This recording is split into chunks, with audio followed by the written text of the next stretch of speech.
What's up, everybody? Welcome to episode 447 of Opinions May Vary. I'm your host, JR. Joining me, as always, is my co-host, Alex. Hello. Hello. We have a what could be quantified as a banger for you today. I'm not sure of the actual terminology that should be used, and also spoilers. It's already recorded. So we're just demolishing the fourth wall, the podcasting fourth wall. I think we've played with doing a grand tour or all stars, and I'm sure we'll have more in the future. The OM Vol stars. I don't. There's a lot of there's even more people that we wanted to say thank you to, who have helped us tremendously over the last decade of making this thing. And while we don't have that many episodes remaining to give them each their own unique one, we have a couple left. So we thought it'd be cool to task Alex with herding up like 20 people, not 20, but like 8 or 9 people in a row for us to talk with. This episode's going to have a handful of them, and then there may be more later on.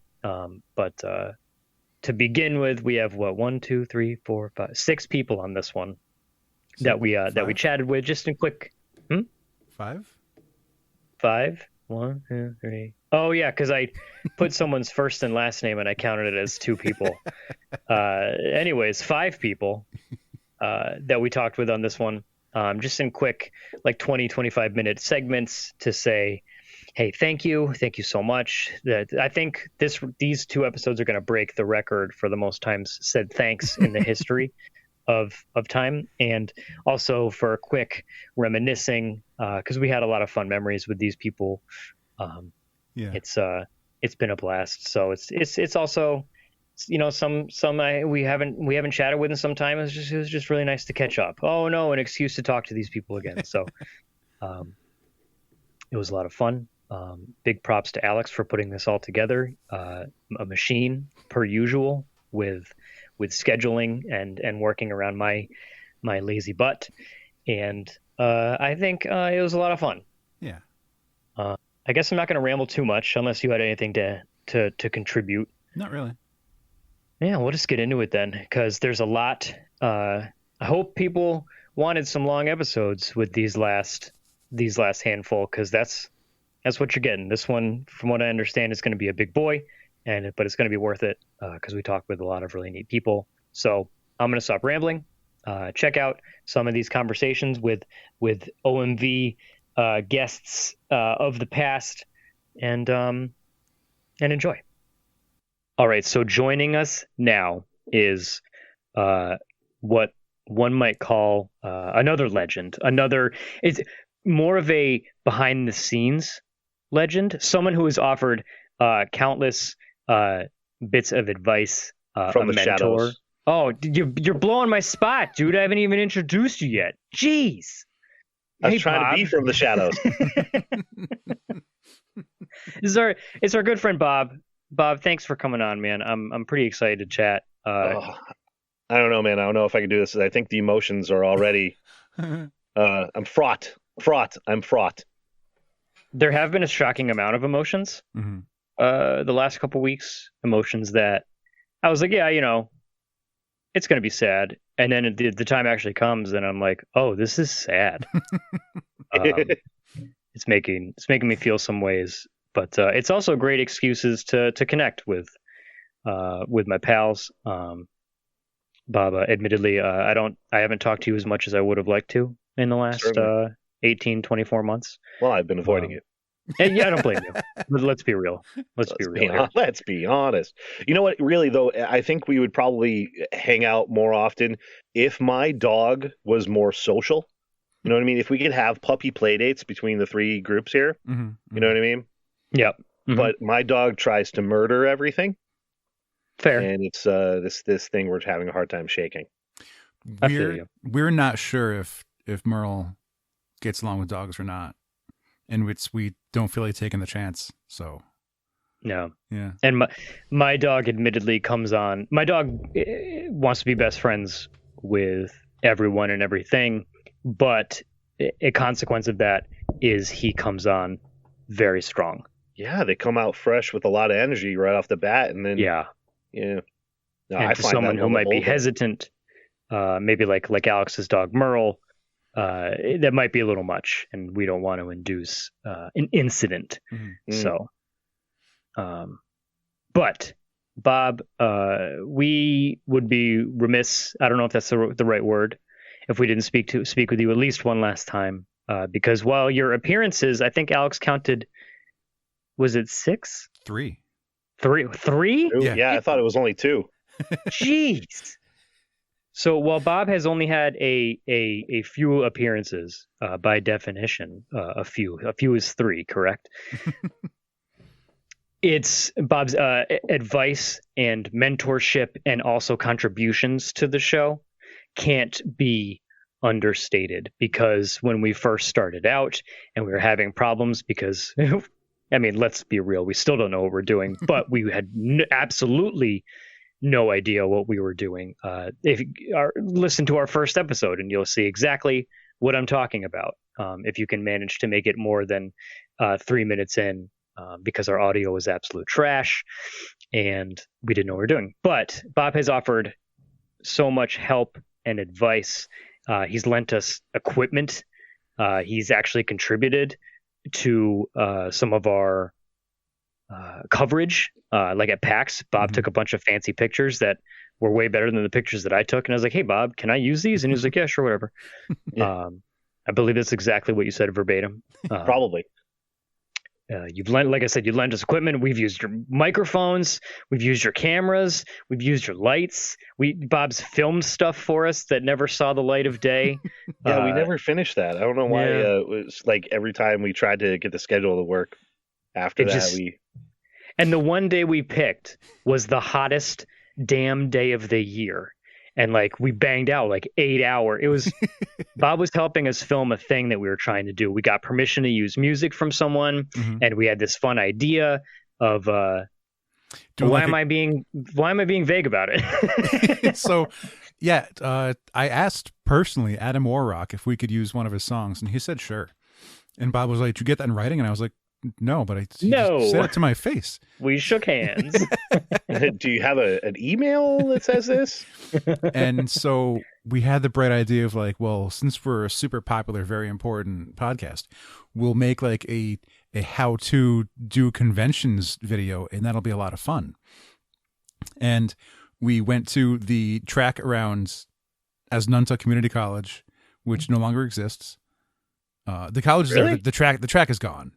They built it like a whole new building to do machinery stuff, and the track's not there because I think the field was contaminated. Classic. But it was a lot of fun. And then like my mostly ideas got $2,000, and I was like, well, we need other people to do, like Brett should be there, and this dude Matt should be there, and these other, and then it's like it just got too much to schedule. And then we didn't simplify it down and actually complete it. And there it sits, an unfinished project. Alas. Yeah, we've got like 2/3 of it shot. It was just that last kind of final piece that was sort of a little bit larger a chunk to pull off than what was feasible. It was a really fun time, though. I've never been in front of a camera before, so it was neat to do that kind of stuff. And Bob was also... Keep in mind, Bob did this, at least so far, free of charge. He was giving us all of his time and energy and equipment. So this is us paying you by saying, hey, man, thanks. It's all for the love of rock and roll, man. You do that stuff with your friends because it's fun. And if something comes of it that's, you glean something from it in any way, shape, or form, it's always just a bonus. But a lot of the fun came from just you and your personality and having Jared there too, because it was just a good laugh. If it was anyone else who like wasn't into what they were doing and they were like, yeah, I'm gonna hit record and you just do the thing, but having your personality there, like ribbing us a bit here and there, and also coming up with new ideas for what we want to do, and sometimes just going, You sure? You sure you want to do that? The classic. And then, like, Well, now I'm questioning we it. doubt everything in existence. Wait, this isn't a good shirt? I shouldn't wear this? Are you saying I shouldn't wear this? Wait, you're saying I can wear this shirt? Should we scrap Fun the whole fact. video? I still have, because the premise of the video was I was acting as a coach and Alex was the trainee, and I was going to be training Alex on how to properly prep for a convention. He was doing the usual faux pas of having a cart with him, that I remember how many times we kicked that cart over. Man, we mauled that cart. But That my hand truck. attire, It right? was just too much shit to sign, right? Yeah, I did the thing where I brought a hand truck with a short box of comics on it because we always hate those guys at conventions. And so I wheel up this hand truck and Jared just like steps up and boots this thing and like kicked it over. Run Like through your 10 portfolios times. at you. But I had I took an old sweatshirt that I had, like a super old one, never wore it anymore, and I cut the sleeves off to a la Bill Belichick style, because I was going for that coaching aesthetic. And I still have that sweatshirt with the whistle that you gave me, Alex, and I believe the stopwatch is still in there. So if you need that stopwatch back, I still, like, I literally just like 3 days ago, I found it in my closet, and I was like, oh, hey, I can't get rid of this for some reason. Like, what if we finish the video? Yeah, listen, it'll be a weird thing because we'll all look a lot older. Yeah. But Yeah. I'm willing to shoot it. Yep. I still have all that footage. And I also love the fact that you offered to give him back the stopwatch, but not the whistle. The whistle's mine. We used to time topics on our earliest episodes with that stopwatch. Oh yeah, back when we like had like time limits and we tried to stick to like. We're only going to talk about this sets- Bleeding Cool article segments. for 20 minutes. Classic. We can only talk about the new Batman movie for so much, you guys. We got to move on. We have to move on. Alas, the dozens and thousands of people listening at home are going to be dying for the next topic, which is what we thought was going to happen. But yeah, Bob has been there through it all since like day one. He's been offering advice, and it would have been a travesty to not have the opportunity to say thanks. We appreciate you, and we hope you're doing well, man. What have you been up to? What's the deal with Dead Henchman and Bob? Dude, I haven't gotten a chance to be a part of any kind of a like video or film project in ages. For obvious mostly reasons. because of well, it's not just the COVID situation, but it's also work, and my schedule doesn't really allow me to pull off a lot of that stuff. And just like anything, when you're getting older, people's schedules get tighter and priorities shift, so all of a sudden availability is more of a challenge than it's ever been, kind of thing. So if when we thought it was difficult 8 years ago, oh my god, 10 years ago, how long ago did we try to shoot that? It was like 6. It just popped up in my memories, actually. Wait, maybe God, when was my memory? Anyways. It had to be more than 7. Yeah, I have pictures on my phone that I can try to find. But anyway, sorry, Bob, you were saying. Oh, no. These days, my only creative outlet, I would say, is probably in the wood shop kind of thing. I just started picking up as a hobby, making stuff, slapping together some cutting boards, and did some, like, I made Alex a D&D dice tower. Yeah. Like, who needs wormwood? I got a dead henchman. It's Right? true. He has which I have commented on your Instagram on the few times that you have posted, Bob, that you need to warn us before you go posting pornographic images, that because the stuff that you create is amazing. And then that slow pour of the see, people aren't even going to know. Bob's just pouring the mineral oil and then he rubs it in.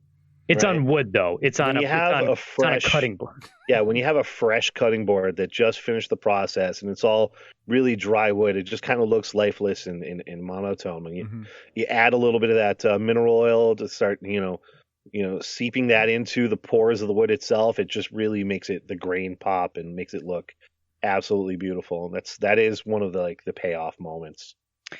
For the record, quick aside, I did find a picture from the day we were filming that was June 30th of 2014. In case you wanted to feel super old. Oh, I wrote Alex is a fart nose on the whiteboard. Those are good times. Oh man. But it's been fun watching because the posts have been if you don't post too much, you don't spam Bob. So when when it is there, it's like it makes it that much more meaningful. I've been very much enjoying the woodworking. I don't know how we don't have too much time, but how'd you get in? How'd you get it? Because I remember you've mentioned a couple times in the past couple of years, you're like, oh, I got this. Especially when we were at a convention, we were talking with Wormwood, and you were like, kind of picking their brain a little bit, and you're like, I got this big piece of something. I can't remember what you said, like cherry. It was a black walnut, actually. Did you ever end up doing anything with that?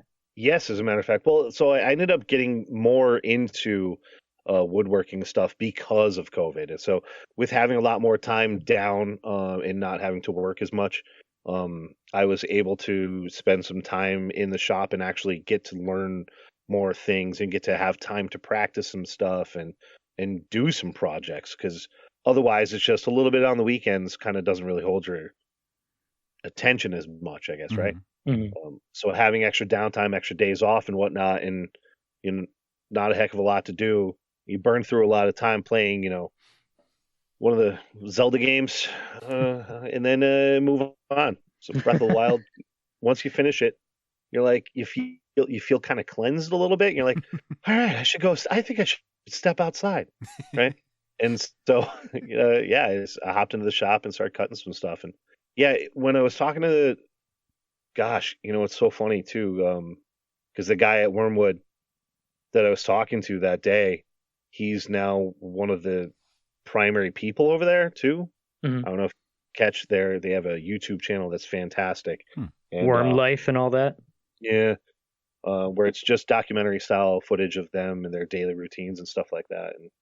And yeah, it's crazy to see, because dude actually offered me a job that day too. It's funny. But yeah, like talking to him was really inspiring, and he kind of sort of awesome, basically convinced me to start digging in more. I was like, yeah, screw it. And then next thing you know, pandemic. So I'm like, oh, I got time now. It was your sourdough. Yes. Precisely. Just smelled better. I like seeing like everything that you're putting out and the work that you're making, because it's different from what I do over winter break. Because usually the trick is winter happens, my parents go on vacation, and I use my dad's basement because he has a bunch of tools. And I grab some garbage from Home Depot and I put together some kind of furniture. And I've made drawers that aren't square, and I made an entertainment center that like isn't really level, and it does its job. It holds my TV and some stuff, and the drawers hold my comics, and it works, and I'm okay with it. And it's not perfect, and that's what I wanted to make. But then like I see Bob's stuff, and like the cuts are perfect, everything lines up as it should. No. Oh sir, it's trickery. That's camera angles. He's using rare woods. Like you can't buy those woods at Home Depot. Like he's got nice stuff. And I go, I don't do any of that. I'm pretty lucky in that there's a lumber yard like 10 minutes away from where I live down here in Manchester.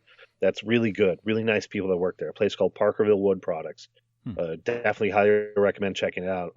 And it's funny because you go to a place like that, and if you get the right materials, it can actually elevate your product a little bit too.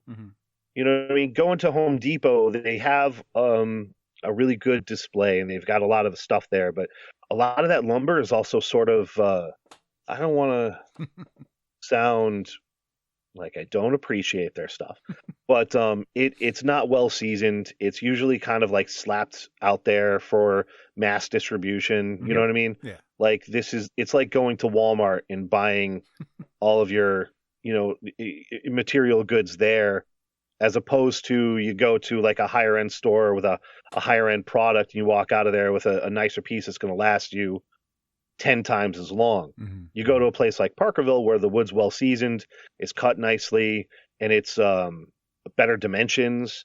You take that stuff home, you put that into the material, use that as the materials for what you're building, Mm-hmm. and that will make a difference in your end product.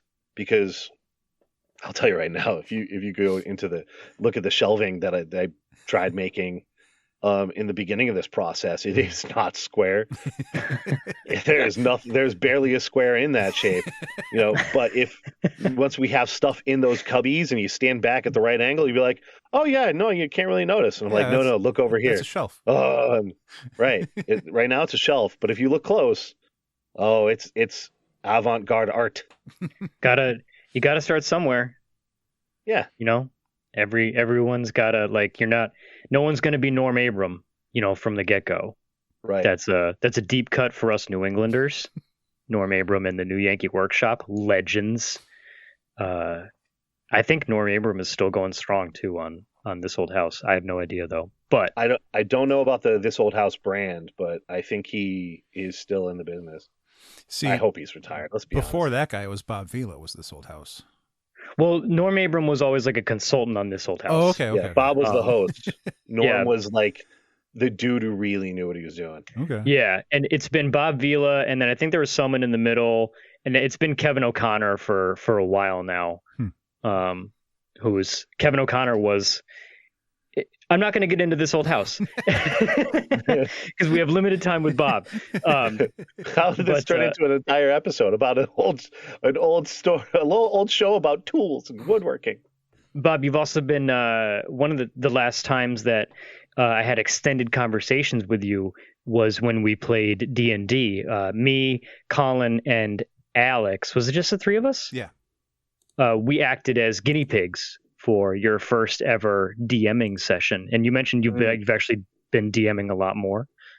Well, yeah, I mean, that was the first time I'd ever tried DMing a game, and I'd only been playing D&D regularly for maybe a handful of months at the time.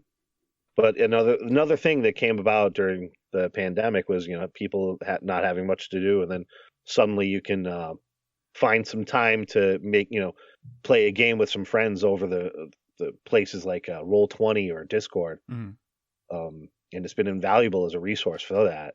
But once we started playing a game with some friends I used to work with back in the day at a restaurant back up in Mass, and touch base with them, I hadn't seen our DM Dave in years. And it was just a like off the cuff kind of thing. Hey, let's start playing. And he's been DMing for us regularly for 2 years now. Mm-hmm.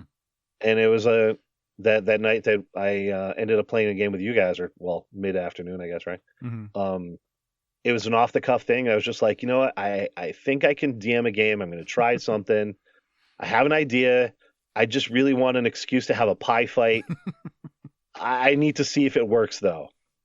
And I was like, who do I know that could be a guinea pig? Like, you guys play somewhat regularly. You'll appreciate this, and you can give me solid notes if I need to change things. But yeah, it was a really fun time. I was glad to play with you guys.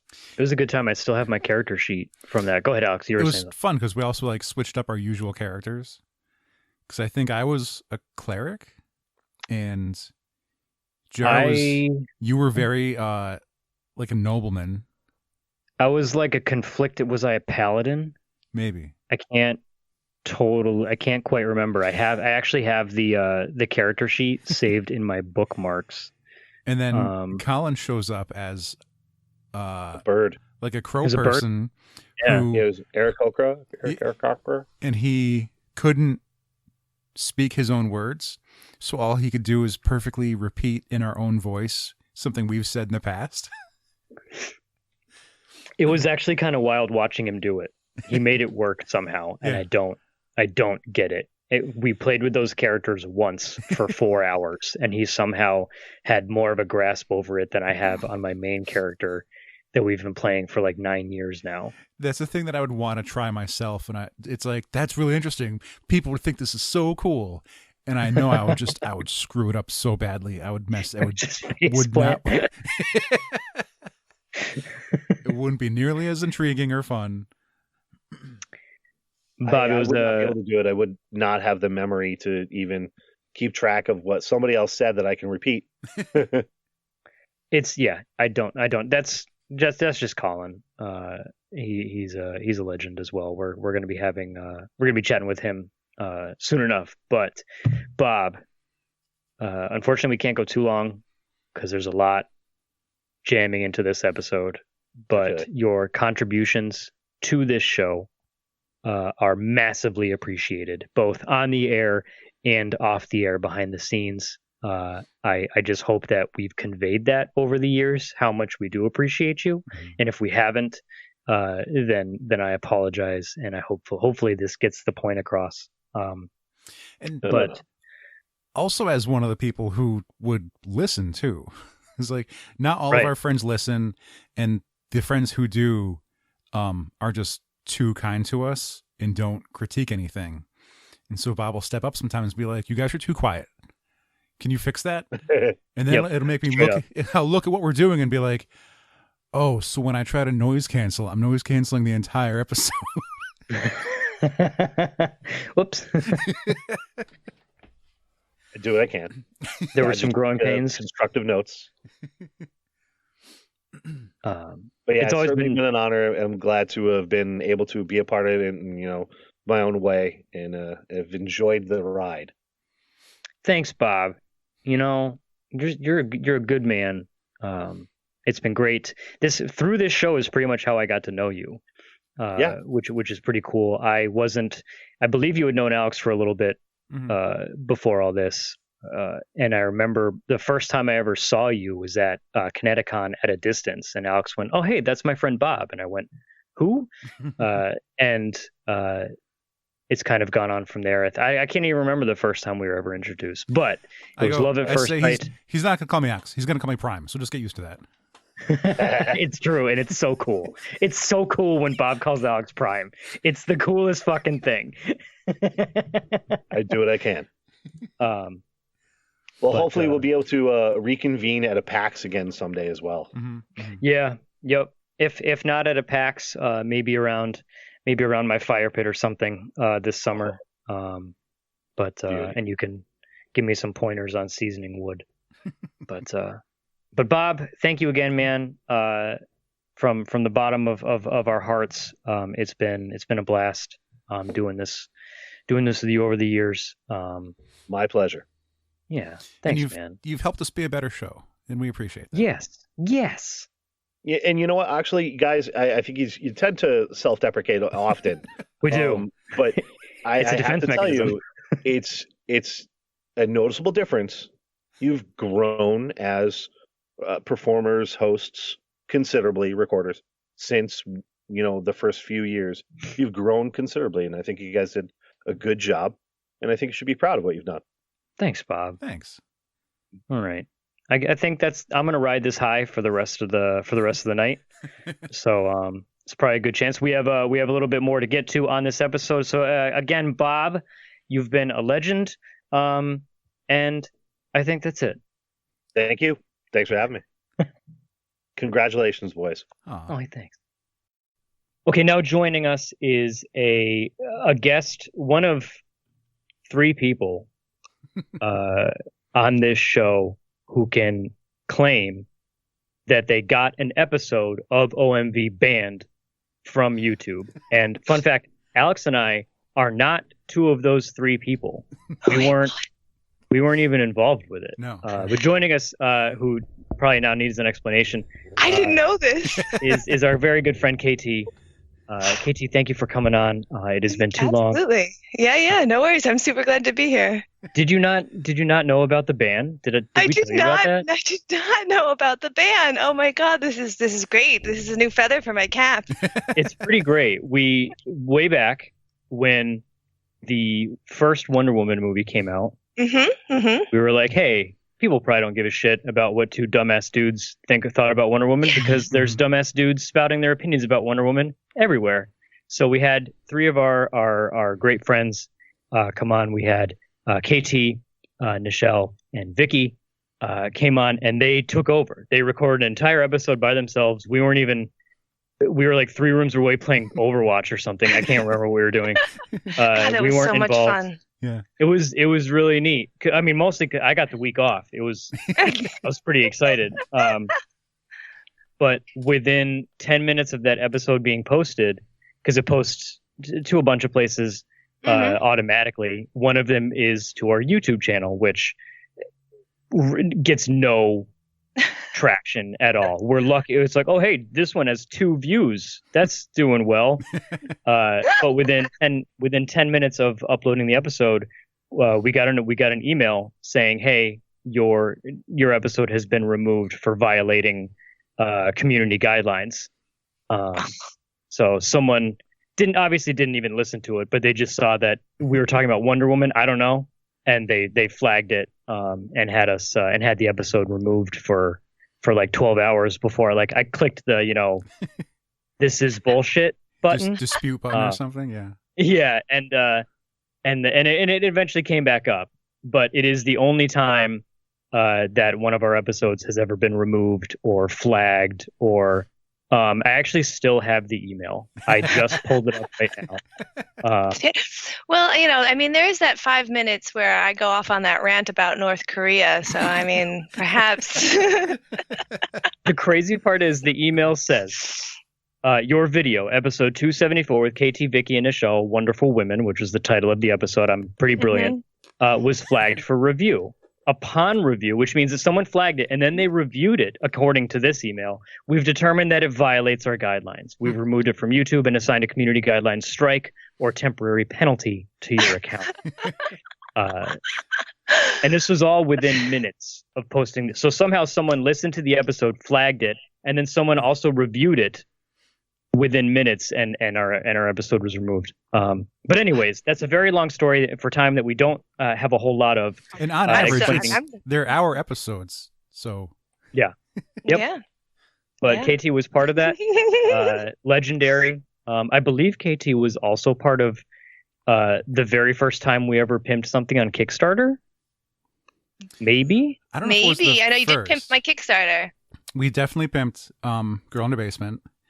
And even, I believe, we did like a surprise episode, which we weren't planning. But I think you guys stuck around either after, I think it was after filming The New Tenant with Jared and the Slime Monster. Yes. Because like we went out to lunch and was like, we don't have guests this week. Do you guys want to stick around and had like an extra impromptu recording? Yes. For a moment there, my brain was like, wait, were we in the movie Tenant? Honestly, Wait, at this point, who knows? Was I? Did I get coffee in that? Did we even watch it? Oh, wait, no, that one. Yes, yeah, the one with the alien and the slime in my face. Yeah. Yeah, that was a really fun thing to get to film with Jared, who's now out in LA. I'm so glad to hear that he's taken that jump. It's pretty nuts. It's pretty nuts. I mean, it's bittersweet because I wish he was still here to hang out with, but like, you want to see your friends take those big moves. Yeah. Yep. Absolutely. It's been some time. We last talked to you during one of our longest. It feels extra long for Alex and I because we actually had to re-record it because we had one of those rare glitches in the Matrix and we lost half the episode. So it's been some time. What have you been up to? Have there been any projects or anything going on in your life, or has it just been surviving?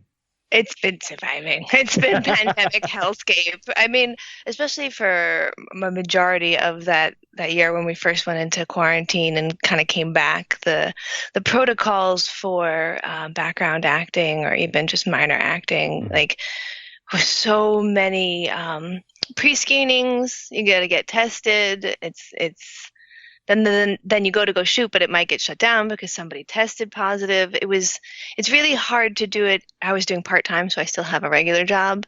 So you needed like an extra day to go to audition and then an extra day to go and get tested. And then the day that they tell you might be shooting could be moved. It just got really complicated really fast. And I kept signing up for things that wound up not being able to shoot because they couldn't get the location or somebody got sick.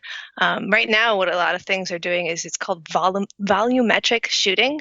And they're doing this for the Whitney Houston biopic that's shooting in Boston. They're having people film background action in a studio, and then they're going to CGI it in. Wow. So that the background actors are not there to contaminate the real actors. That's so much work. But I know, but it's the only way they're going to get through this movie.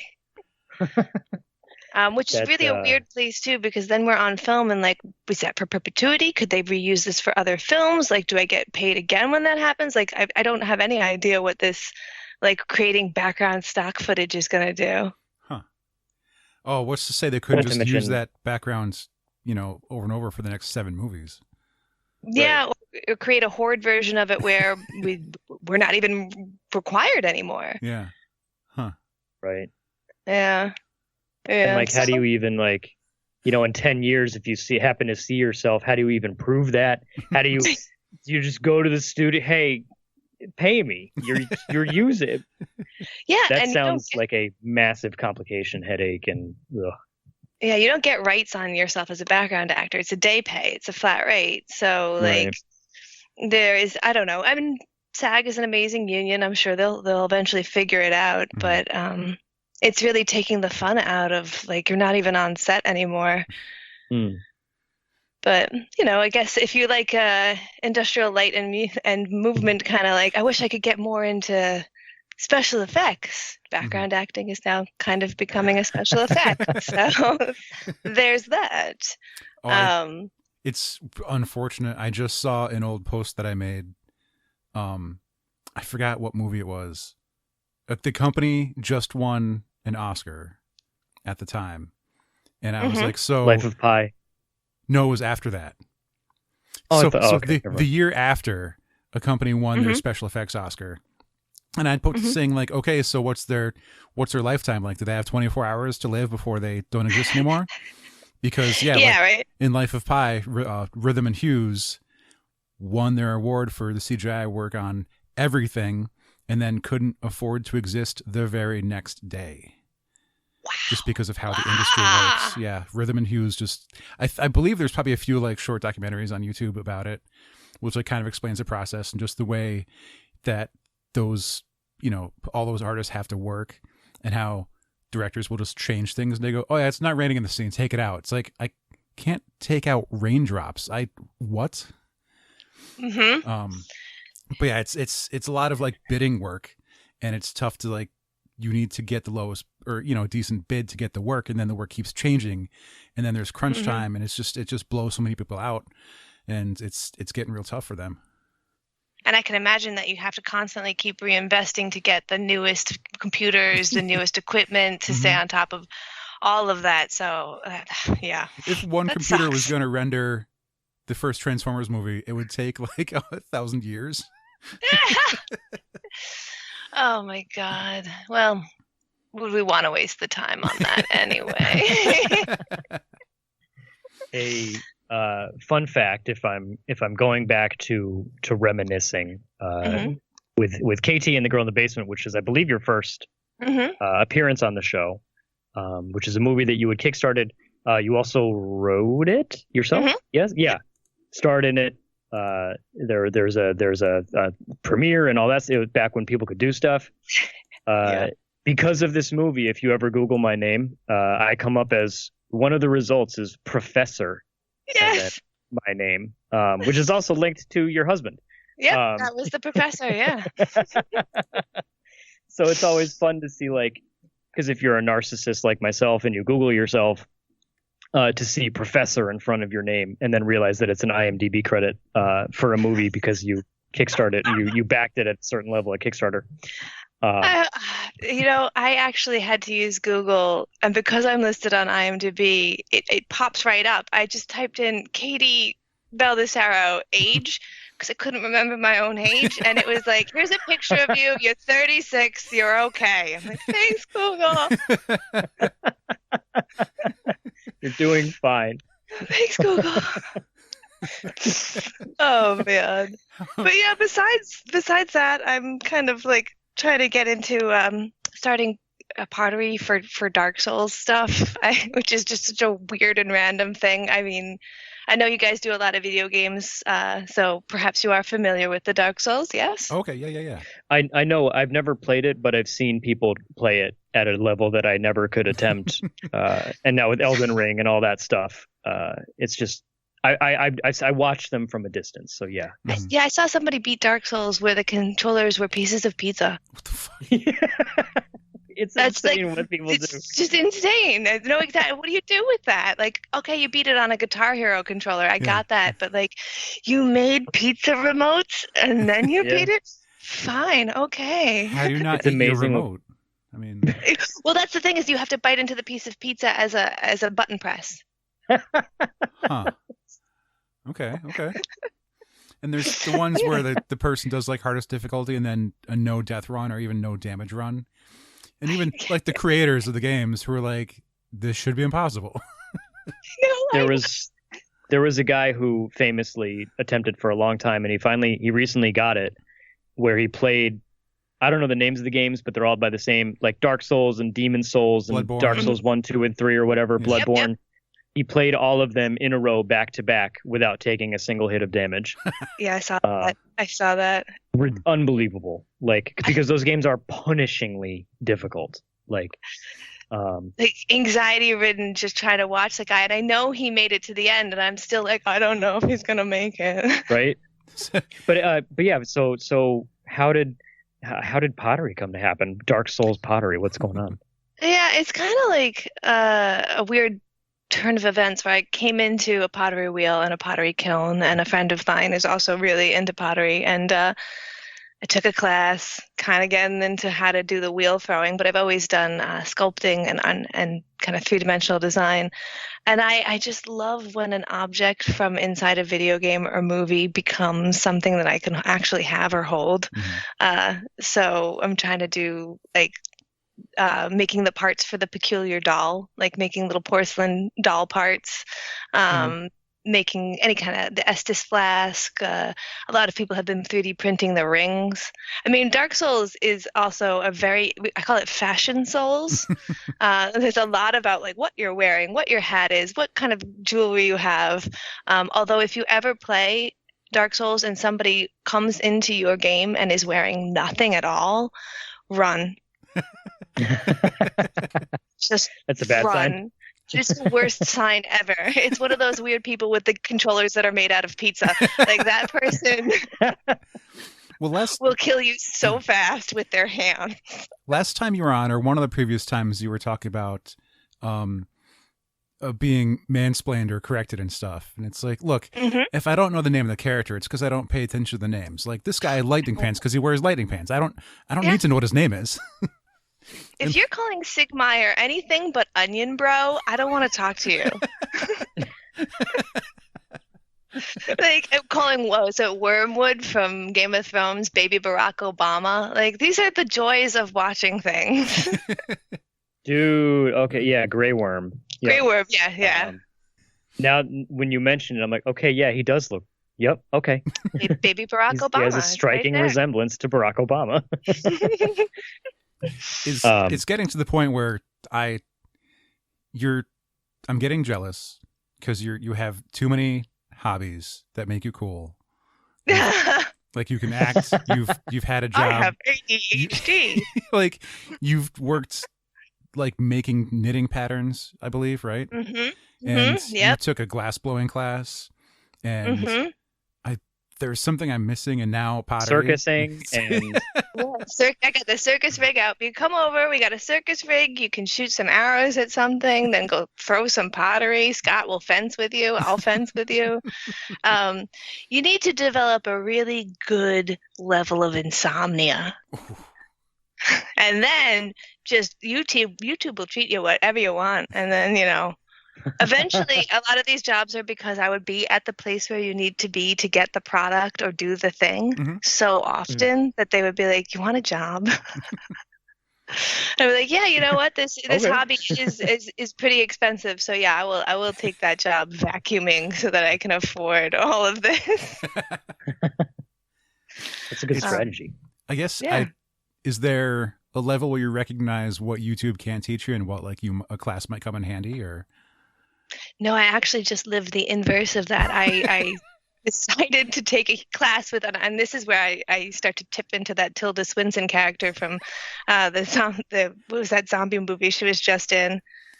The Dead Don't Die. Dead Don't Die. People keep telling me that I remind them of her, and it's very difficult for me to deny it. But I took a class from an actual live human, and who was physically present with me, IRL, as they say. Mm-hmm. And I just kept being like, God damn it. Can I pause you? Rewind. I need to Google what you just said because I've asked you an updated question and you're not responding in the live chat. Oh, this just isn't working for me. And I found that everything I was being taught, I wound up having to go on YouTube to check, and it was mostly wrong. Right. Yeah, which was deeply frustrating. So, yeah, just go on YouTube, teach yourself shit. If you're willing to fail a whole bunch before you succeed, you can learn it for free online. As long as the materials aren't too expensive and you can afford failing a few times. Yeah, I get that. Yeah, there is, of course, yeah, like I think fencing is prohibitive in that way where like you shouldn't have this shit just lying around. I mean, you could use sticks, but cover your face. That's just life advice, you know. Absolutely. You could and that's use sticks, just cover your face. Your face in all of your life, you know, cover the moneymaker, protect the CPU, all of those things. And that's where it comes back into like, if it was an expensive hobby, I would hang around and figure out ways to get them to teach it to me for free or let me like earn credits until I could keep coming. Yep. Yeah. This was painfully short. I know. Well, but it was good. Unfortunately, well, I mean, our next person hasn't checked in yet, so we could have a few more. You know, minutes. we're gonna keep going then until they. That's on them. Because we can have. I mean, this is our show. You know, we can do whatever we want. Yes, this is our hot body. We'll do what we'll want. Exactly. But it's been. Go ahead. Oh no, go ahead. I didn't have anything. Well, I was just gonna ask. I was gonna just do the unfortunate thing where I asked Katie to repeat some stuff she said before we started, where remind us that we're doing this correctly, that we're handling closing up shop well, because not all of our friends listen to the show, and you listen to a few episodes here and there, and we greatly appreciate that. And we always dig the feedback, and there was in early pandemic, it was like almost a year ago, you had messaged me saying like, you know, it's your way to keep going. It's really easy to like just quit stuff right now, but your fortitude, you're sticking to it. And at that point I'm like, thanks, but we already agreed to end this in a year and I don't know how to tell her that. Oh, my spidey sense was tinkling. Oh, man. Well, yeah. Well, still, I want to congratulate you guys for doing it for as long as you did. And, you know, like, I really don't. The quality was great the whole time. It was always fun to listen to. You always had someone creative and different. And I swear to God, I got a lot of prints in my house that are from people you brought on who I never knew before. So, like, as someone who was both on the show and a fan of the show, like, thanks. That gets me psyched up. Like when we had Sarah Richard on and you were like, I bought the Deadpool koi fish print. And I was like, that's an awesome print. Immediately. It's actually like behind me right now. It's behind me right now. It's really lovely show. If anything, we joke that this show has done nothing but cost us money, you know, in terms of like hosting fees and all that stuff. But it's also from buying stuff from the people that we featured. Yeah. You know, sometimes it can be pretty brutal, like just doing specifically the Sarah Richard episode, in doing research and just perusing her website before we even talked with her. I had 2 prints in the mail. Yep. And then you guys are going to the conventions to cover them, and God, try not to spend money at a convention. Yeah. Yep. It's like, covering a convention is cool, especially if they like if a press pass is given, a media, like Because then, oh, cool, we get in for free. But then that just means the money that I didn't spend on tickets just gets spent somewhere else. Exactly. Yeah. But I mean, it's been worth it. We've had the opportunity to speak with a lot of amazing people. I think this show, I mentioned this when we talked with Bob. This show is the reason I met you, which is really neat.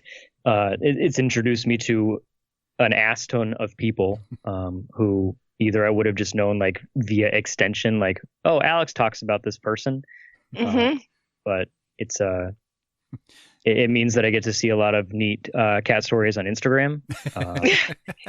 Even if I was confused for a different Jeremy at one point. Oh my God, yeah. Honestly, I accidentally unfriended him because I thought he was someone else who I was working with, who we finally fired or something, and I was just like, I don't want to be friends with this person anymore. And then I realized, I was like, no, it's not that one. Oh, well. Yeah.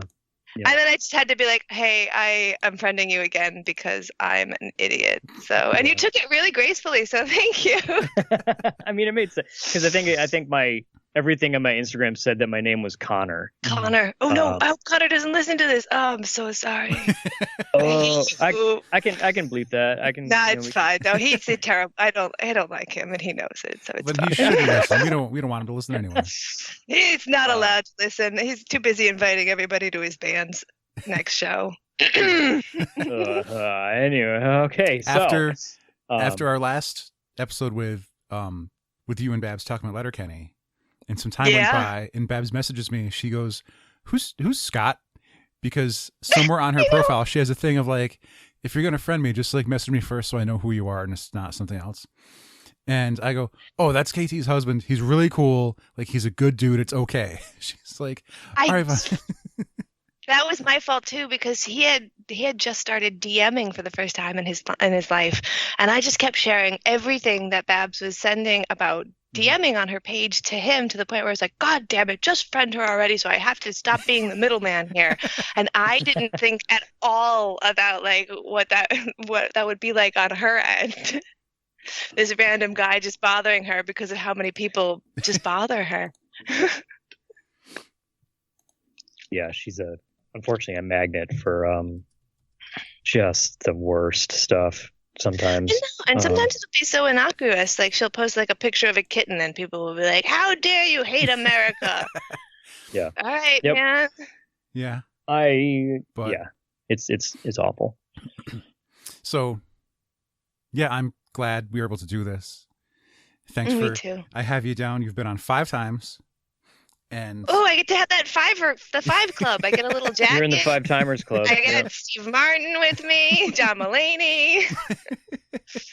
It's very prestigious, and also like it was 5 times since early days. It wasn't like, oh well, we met you in like 2018 and we just kept bothering you. Like, you've been coming on since.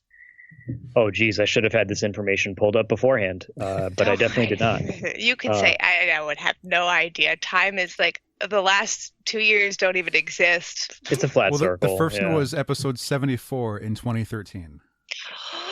Wow. Yeah. Jesus Christmas. Yeah, that's... And then we had one for the wrap-up for Girl in the Basement at episode 95 in January of 2014. Wow. Yep. Wow. It's been a long, fun time. Wow. You guys have really been doing this forever. Wow. It's pretty crazy, like, to be a part of. You were within the first 100 episodes, which, looking back now, is like, it seems like such a crazy thing, but at the time it was like, we've done 74 episodes. I remember Alex got us a cake for episode 100. It said, "Holy shit, 100 episodes." No. Oh man. Well, I feel like an OG now. You are, without a doubt. Declare myself ocean grown. Yeah, there it is. That's what that stands for, right?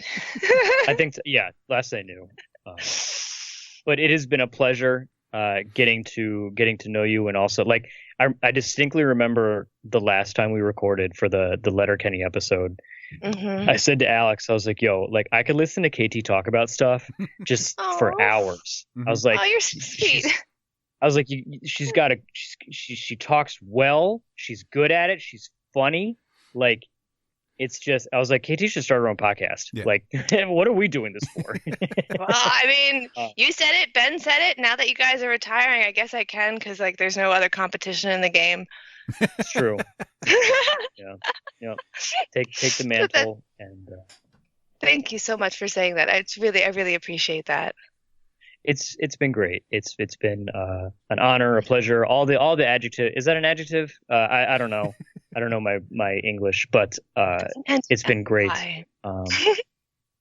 Coming on, now I get fun stories of telling people when we got one of our episodes banned. I know. I'm gonna get some legs out of that now. I'm gonna be like, yo, less than 5 minutes, my ass got banned on YouTube. It's too shocking. Who can say that? Apparently. But yeah, I think because I'm officially going in the circles now where I just keep thanking people. Yeah. Which is probably time. We have some other people that we have to thank as well, which just means that we have to make this short, which sucks. But otherwise, we would just end up doing what we did a couple weeks ago with the Super Art Fight guys, and we would talk for hours and hours and hours. So, KT, thank you again. You're welcome. It's been a pleasure. And like I said to Bob last night, now we don't need a podcast to all hang out, and we'll find reasons to do so. Absolutely. I mean, well, we have Alex's wedding very soon, so exactly. How exciting! It's gonna be exciting. Yes, it's really. I've got the thing on my refrigerator right now, so yeah, it's exciting. Pretty pumped. All right. I don't really know how to end these, so once again, KT, thanks again. It's been a blast. Yeah, you just go listen, and it's done. What she's good. I'm gonna that French. We'll add that to the 450. Yeah. Now joining us is another. I keep referring to people who we've been talking to on these wrap ups as legends, but it's the best descriptor in my opinion in terms of the show and people who we've relied on and have helped carry us through the years. And this person is no exception because we are joined by the legendary Ryan Vella. Ryan, thank you for coming on and chatting with us one last time. Well, thanks for having me. I mean, I wouldn't say I'm a legend, but hey, I'll take it. You know? Ryan Vella is not only one of the first people, because Alex and Ryan used to work together years back, and Alex used to always talk about, this guy Ryan that I work with, You're like, he's big into gaming and like a lot of the neat stuff that we're all into. And then finally I got to meet Ryan because we had him on the show. It was one of the first people that Alex kind of introduced me to that wasn't in our immediate group of friends. And then later on, Ryan made various appearances throughout the years. And then later on, when you actually lived with Alex for a time, I'm surprised your back wasn't in a constant state of pain from us leaning on you. Because any time it was like, if a guest canceled or if no one was responding, hey, what's Vella doing? It was always he's just playing League. Vella, get in here and come record with us. We're just talking. What are we talking about? I don't know. We're already recording those. So just talk. Yeah. And Ryan had you were always down 3 episodes in our first year and a month. Oh wow, really? It was that many? Really? Yeah, I have you down for 35, 41, and 55. Oh no wow. shit. And then I didn't even remember that. And then 183 and 217 were pretty back to back. Mm-hmm. Wow. Those I mean it goes to show, like, Ryan, you've always been a fun person to talk with. Because you I remember have the times.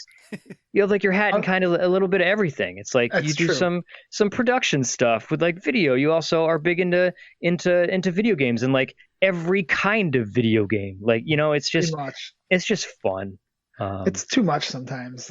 My Steam library, my backlog is. I gotta work on some of that. What have you been playing recently? Elden Ring. I was assuming, but I didn't want to just think that everyone was playing Elden Ring. But have you beaten it? Have you? No, not even close. It's so huge, and this is my first real Souls game. I played Neo and Sekiro, but right. This one is the first, I guess, mainline-ish kind of Souls style game. So kind of taking my time with it. But then I'm also, playing League and trying to get into King of Fighters. So Right, naturally, two games who are nothing like. Right, yeah, exactly. I'm trying to get ready for Project L when the League fighting game gets released. So Is that a real thing? yes, they made like a little video on it November, I think around Thanksgiving or after Thanksgiving, or whenever Arcane finished up on Netflix. Right. Oh, they yeah. released a video, yeah. But they That got makes some sense. like fighting game people that are like Tom and Tony Cannon, who used to or still have something to do. They basically helped start Evo, so they're the directors on it, the leads. So it should be interesting. Nice. Right. That's it's one of those things that the pandemic, I mean, obviously it's taken a lot from us, but I haven't had a whole lot of contact with you. So I've been asking a lot of people the question, like, just what have you been up to? Like, what's besides like gaming and stuff? Like you during our quick little pre-show meet, you mentioned some production stuff. What has Ryan Vella been up to these last couple years? Well, so after school, like when I was living with Alex, I was having trouble finding jobs in my field, which is communications with like a film video concentration. And so I was just working at restaurants and Panera Bread and just not willing to like really take the dive, like leaping into freelance is kind of scary when, you're like, I got bills to pay, like, health insurance and all those great things. At the time, like I was like broaching 30 and like, it's like, or just turned 30. It's like, all right, yeah, I gotta, I can't, I don't know. I would have had to have made the decision earlier or something, but whatever.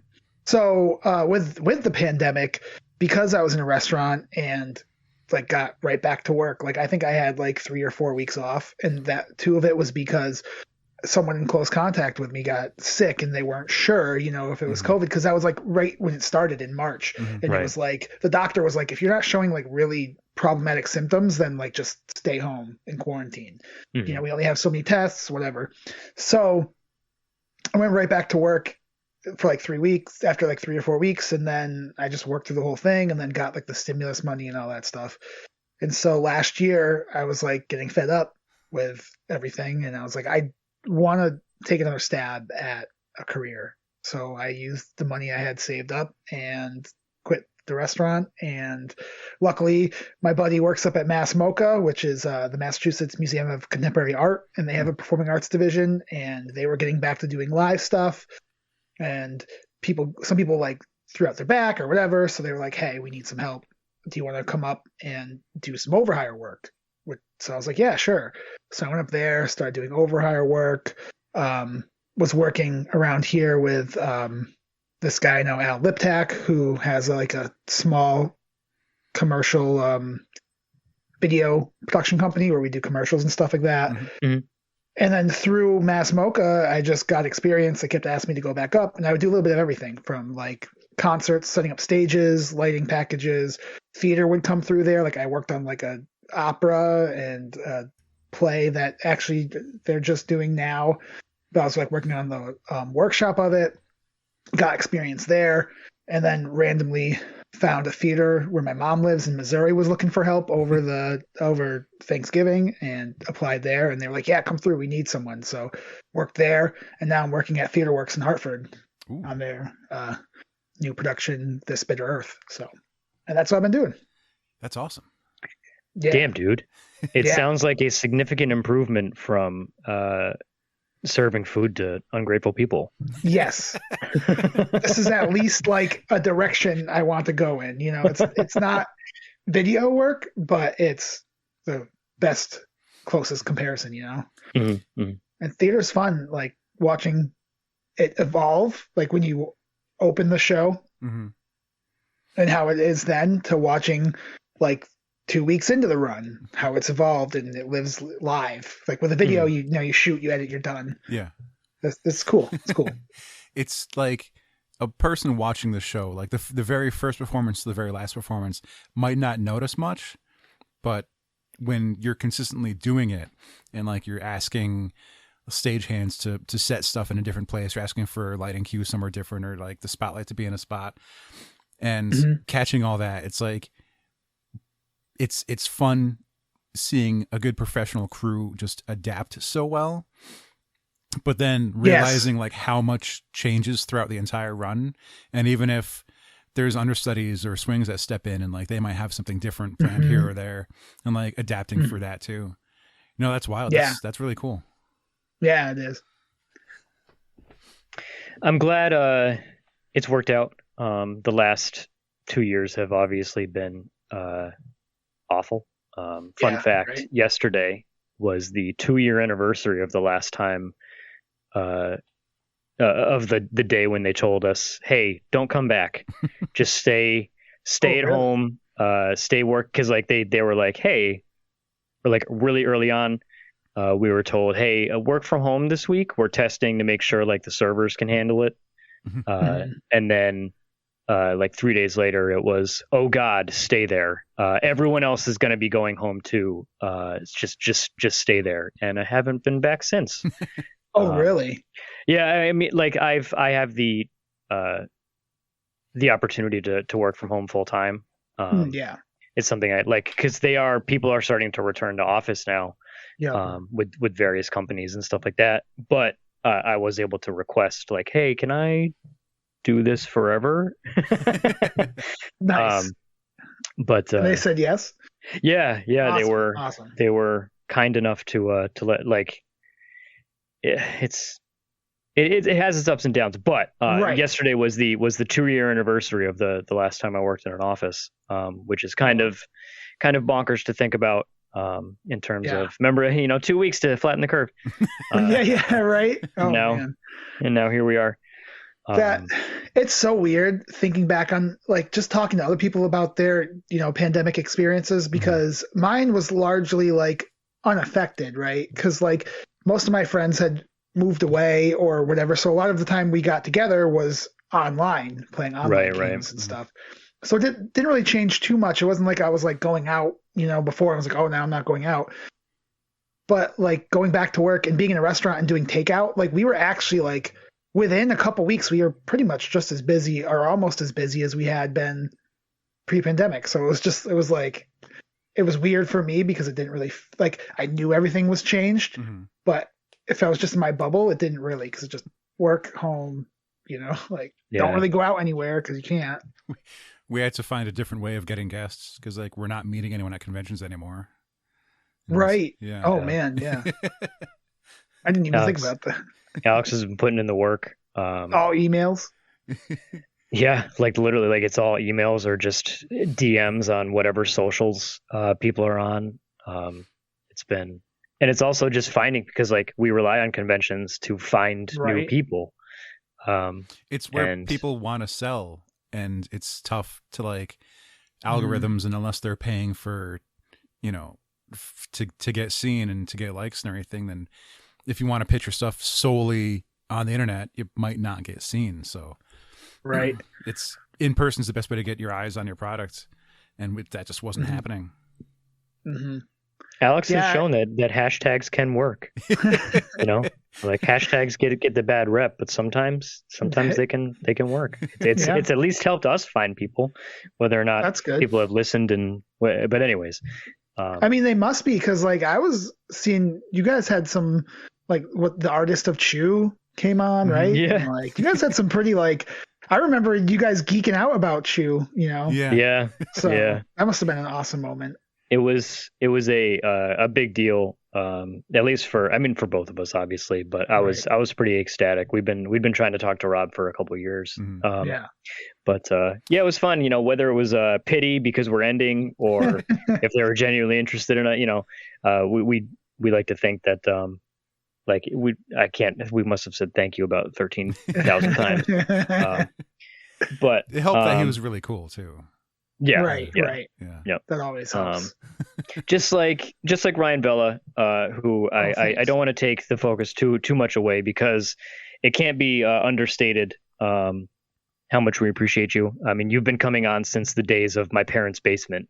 Yeah, that was the first. I remember going down those stairs. Real low bridge. I don't think so. I think I was. It's a very low bridge, and like for me, it's fine. But like Bella and Alex are both much taller than me. But yeah, dude, you're one of the OGs who like sat Right? at the kitchen, the round kitchen table that we had down there Yep. with no leaf in the middle, but it was still split in half. The good old days. Right. Man, I'm just coming on like, oh hey, it's Worlds time. Let's get Vela on and talk about leagues. You know? We have no idea what he's talking about, but I think Vela's one of the few people who was in every studio. Ooh, yeah, What? I think so. Yeah. Who was in my parents' basement, Alex's parents' basement, Alex's studio, and now online, the online studio. Oh man, there we go. I'm making the run, the golden run, or whatever they call it, the That's all Grand of them. Slam. Yeah. We should figure out how many people have done that. Yeah. But anyway, I'm sorry. I think I interrupted someone. No, I was actually just want to make a point real quick.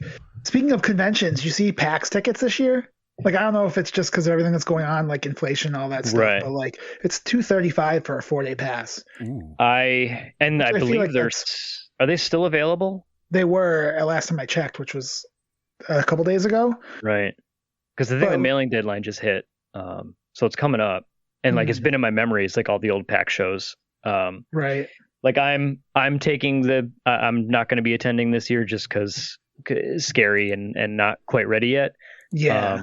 But I was, when I saw that, like, one, the price increase, but also, like you said, inflation or just because they have to make up for, less vendors, less people going. I'm not sure, but it is kind of shocking both to see the prices and also the fact that tickets are readily available, at least last I checked. Mm-hmm.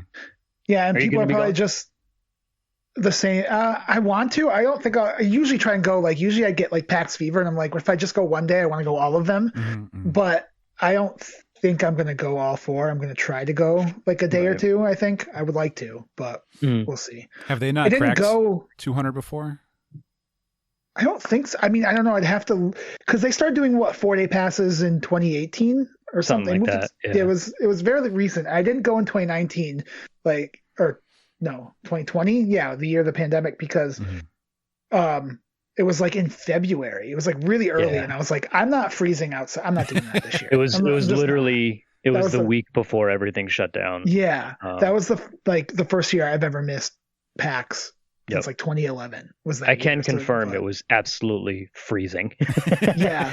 I remember we walked from the convention center to a restaurant nearby after one of the days, and it was maybe a quarter-mile walk, and it was literal torture. It was hell. But if you do end up going, be safe. Stay safe. Let us know how it is. It sucks to miss it because I haven't missed a PAX East since we started going. Right. Yeah. That was the same way I was. Yeah. Yeah. Right. We have pictures of us there. It just happened to meet up in the lobby. All of us. Yeah. We were all Kyla. there. Yep. Yeah. But good times. Yeah, it definitely was, man. Thanks again for everything, for all the times you came on and thanks for having me. It was a lot of fun. And humored us and talked about League and everything I know about League I learned from Vela. Literally everything. Yeah. Yeah, I'm still playing it to this day. And including having to reset the bracket for the LCS. Listen to Alex using the terms. Oh man. Oh, that's what we actually had to. There was one time Vela was firing off so many. Is it acronym? Yeah. Might where it's be, just the letters. It's like, dude, what are you? You have to stop. What? You need to start over because neither of us because when you just get into something and when you're so when you're just passionate about it, you just start firing off, man. It's just fun. But I wouldn't be into esports as much as I am, or watching competitive gaming without League. League was I remember that day that clicked for me. So right, yeah, it's the shit. And that was into every. I remember I had a fighting game night at my old apartment. I love fighting games now too. Right, and then Vela came over and he was chatting up it was just fun. Yeah. It was just a good time, man. I like talking about smoked by Alex and Tekken. One game I could play. No, Everyone's got the one. Yeah. But yeah, man, thanks again. It's been a blast. Not only, and I'm saying I feel like a broken record. It's been great getting to know you because again through this show, it's how I met Ryan Vela. And it's been a blast, not only chatting with you on this, but also getting to know you, getting to know friends, and seeing it at conventions. It's Right? been great, man. It's been I'm really glad that I met Alex at UPS. Right? Yeah. It's just I don't know. I think it was like something about a T-shirt, right? Wasn't I wearing like a T-shirt? And you're like, I think I saw them at a burlesque show. I think that's what I remember. And then it's like some band, and then it was like we started talking about nerdy shit. I don't remember. We definitely talked about comic books here and there. Right. Well, I remember there was a Western Mass punk band called The Prowl, and I think they played at the Suicide Girls like burlesque show you went to, and I think you commented on it on my shirt. That makes sense. That could happen. I don't remember it really. Yeah. Yeah, it was a long time ago. So. But like JR was saying, it's a good outlet to we've found people who are into the same stuff we're into, and in the real world this could lead to like being an outcast and being made fun of, like, oh, you play video games, you go to your video game show. It's like, no, but we all think it's really cool, so everyone else can shut up and shove off. Yep. And like it's just rad, like having friends like this. And a big part of the show is like hoping to encourage people to, I don't want to like make a cliche and say chase their dreams, but when you realize like maybe I should knuckle down and get into what I want to do, like it's rad that you've gotten there and like you're working at Theater Works and everything. Yeah. And inspiring. Well, thank you. Yeah. Thank you. No, it's been a really great thing to see this podcast keep going. It's sad it's ending, but wish the best to you guys. Thanks, man. That means a lot. Yeah. But yeah. All right. Thank you. That was Brian Vela, ladies and gentlemen. What a legend. All right, that's gonna do it for this section. Ryan, thanks again, man. Thank you. Okay, and up next we are joined by another what one could be described as a fan favorite of OMV, another legend in Jess. Jess, thanks for coming on and chatting with us one last time. Thanks for having me. I'm very excited to be here for one last time. It's you. I believe, I don't know this for a fact.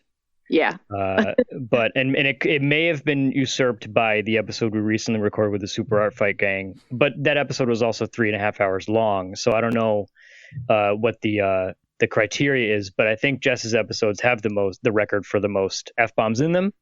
But they're passionate F-bombs. They're F-bombs with reason.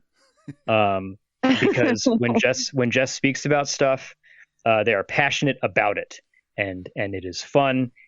Specifically, we've talked Pokemon, we've talked anime and manga. It's been great, and I've always very much enjoyed it. But I can't remember. Was the first episode that you were on? Alex might be able to help me out with this. Was it the episode with Joe? I have it as number 63. No, it was that early. Yeah, in 2013. So Jess was by themselves. We talked to tell us about Anime Boston. Yeah.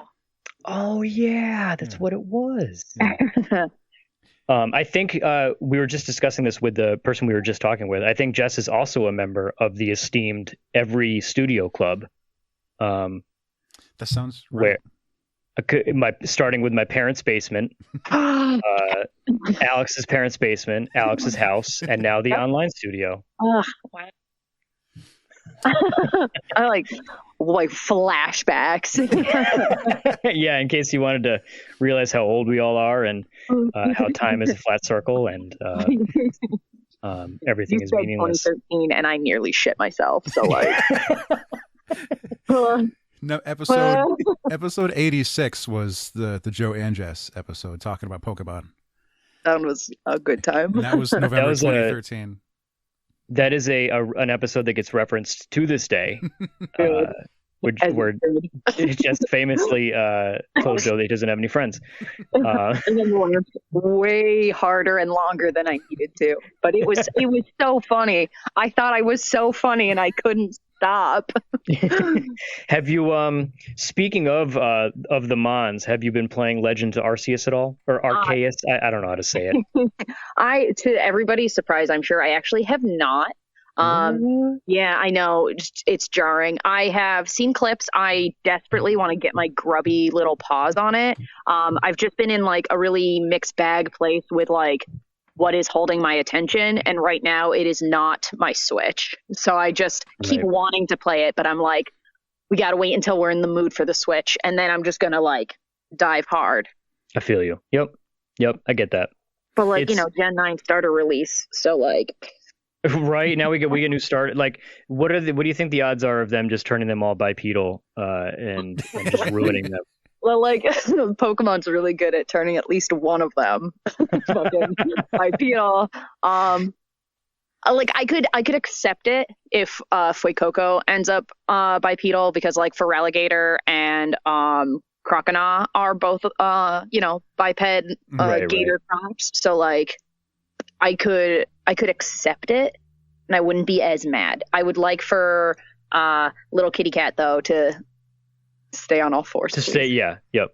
Mm-hmm. I saw someone like as a joke make a meme, like disgusting fan art of a sexy cat girl still on all fours, like basically like just bending over to stick their butt up in the air, and they're like, "You asked for this. This is what you demanded. Suffer the consequences." It's as soon as I saw that the little crocodile boy, I would die for it. Yeah. He's so head empty, and I love him. It's a great way of yep. It's I will say like about the Legends game, it was a refreshing take, I guess, on, because like I love Pokemon and I've played most of them, and I'm okay with it being the same thing over and over again. Like I've come to, okay, I'm gonna raise Pokemon. Like, it's the same game. Okay, cool. I'm gonna play it. Yeah, it's fun, and there's new ones. Right, exactly, and I can catch them, all of them. But Arceus had like some new and admittedly, it did take me a little while to get into. Like me, Colin, and Joe, we usually meet up and we'll play Pokemon, and we did the whole Pokemon Day thing, and I was like struggling. At one point I started playing Slay the Spire again because I couldn't. But then now I'm like 50 hours deep into it. But but I digest. It's been I can't remember. This is also it was a reality check because I've met so many people through doing this show, and I credit the show with introducing me to you, Jess, but also it's one thing I didn't even realize, and I think this is in your first appearance. I was like, when did you work at the local theme park that we all worked at? And you were like, we worked together. Yeah. And I was like, no, we didn't. And you were like, I was best friends with your sister. And I was like, what are you talking? We never. Yeah. Like, here's my receipts. Yeah. It was a nice. To be fair, we cycle through so many people at local theme park that there's just like, there's no way you're going to remember everybody forever for always, Right. I've seen people who are like, oh, I remember you. And I'm like, whoa, yeah, me too. Wink. Like, totally. Yikes. There would be times where I was doing the pirate show and you would pop over to say hi or something. And then it would be a matter of like, where'd they go? Like, I haven't seen them for a month. And then it's because, they were working Rockville, so they're just in the dark and I never see them. Yep. That's how it works. To continue the reminiscing, one of my the top tier moments, and also like, not that we needed justification for having Jess on for like the thank you sods. There was one time, it was 2019 Kineticon. Alex and I were there covering the show per usual, and we had to do a recap. And at this point, it's like, well, we don't really have anyone around. No one came to the show with us. Like sometimes Colin would go with us, or like Vicky would come on and chat with us about it. Mm-hmm. And we bumped into Jess at the show, who was dressed up with the JoJo's gang. And we're like, hey, yo, Jess, you want to come on and do the recap with us? So not only did you do an entire day at convention, it was a weekend of convention, but then like that night you came on to record with us. Yeah. In what was seen as a feat of ridiculous stamina. So you've literally saved our coverage and our respective butts while doing this. So so thank you. Thank you for coming on. Anytime. I mean, like less, less about, no more time to do, but like anytime you feel me. Right. It's always been fun. Like I don't know the first thing about JoJo's, and I feel like just in that one afternoon, I learned so much. I remember Jared just going, "It says billions on the arm." That's cool. It sure does. So what do you in terms of like the animes and mangas and all that, what are you feeling these days, if I can go on like a usual OMV topic type of thing? Oh man, like slams fist because there's no table for me to slam right now. Jujutsu Kaisen is my number one. It's been my number one for like about a year now. I can't stop thinking about it and I can't stop talking about it. Mm-hmm. Yep. I'm in so deep on that series. It hooked me so bad. I like was going to binge the first season of the anime with my friend Kevin, and he was like, "Oh, the last episode airs on this Friday. We'll binge it over the weekend. That way we can literally just watch all of it." And I said, "Dope, that sounds great." And I was texting a friend of mine who recommended it, and I was like, "I'm gonna just read the manga up until the anime, so then when we watch it, I can just already know what happens, but appreciate the art." And then, like 2 weeks later, I finished everything they had. Jeez. Devoured it. I did. It's one of those. I recently started reading that one myself as well. I've just recently gotten into reading manga in general, and then I know I've wanted to read more, but I wanted something fresh that like I hadn't touched yet. Like I really enjoy watching Haikyuu, and like I was like, okay, cool, but like I don't want to read because I've already watched it. I want something fresh that I've never experienced. And Colin is a big fan of Jujutsu Kaisen, and I saw a couple volumes of it at the bookstore, and I was like, you know what, screw it, I'm gonna try it. And I bought the first 3, and I read them in like 48 hours. That's how you do. I have currently every volume that has come out. How much? What's it up to right now at this point? Volume 15 just came out, I think, at the end of February, and I believe 16 is on track for April. Mm-hmm. And I was like, I pulled 15 off the shelf. No spoilers, but I'm going to let you know that I knew that volume was going to break my heart. Right. Yep. Because spoilers to everyone. I read it online like a heathen, but I support the artist by buying them afterwards because I can't not be caught up. Mm-hmm. And I knew it was coming, and I've been panning through the pages to like see where the manga is. And I pulled 15 off the shelf, and I was like, I know this is going to hurt, and I know that a part I did not like is in this volume. And I was like flipping through it really, really fast. And when you flip through a book, like stupid quick, one page will always like hold open and like not flip for some reason. There it was, the bad time.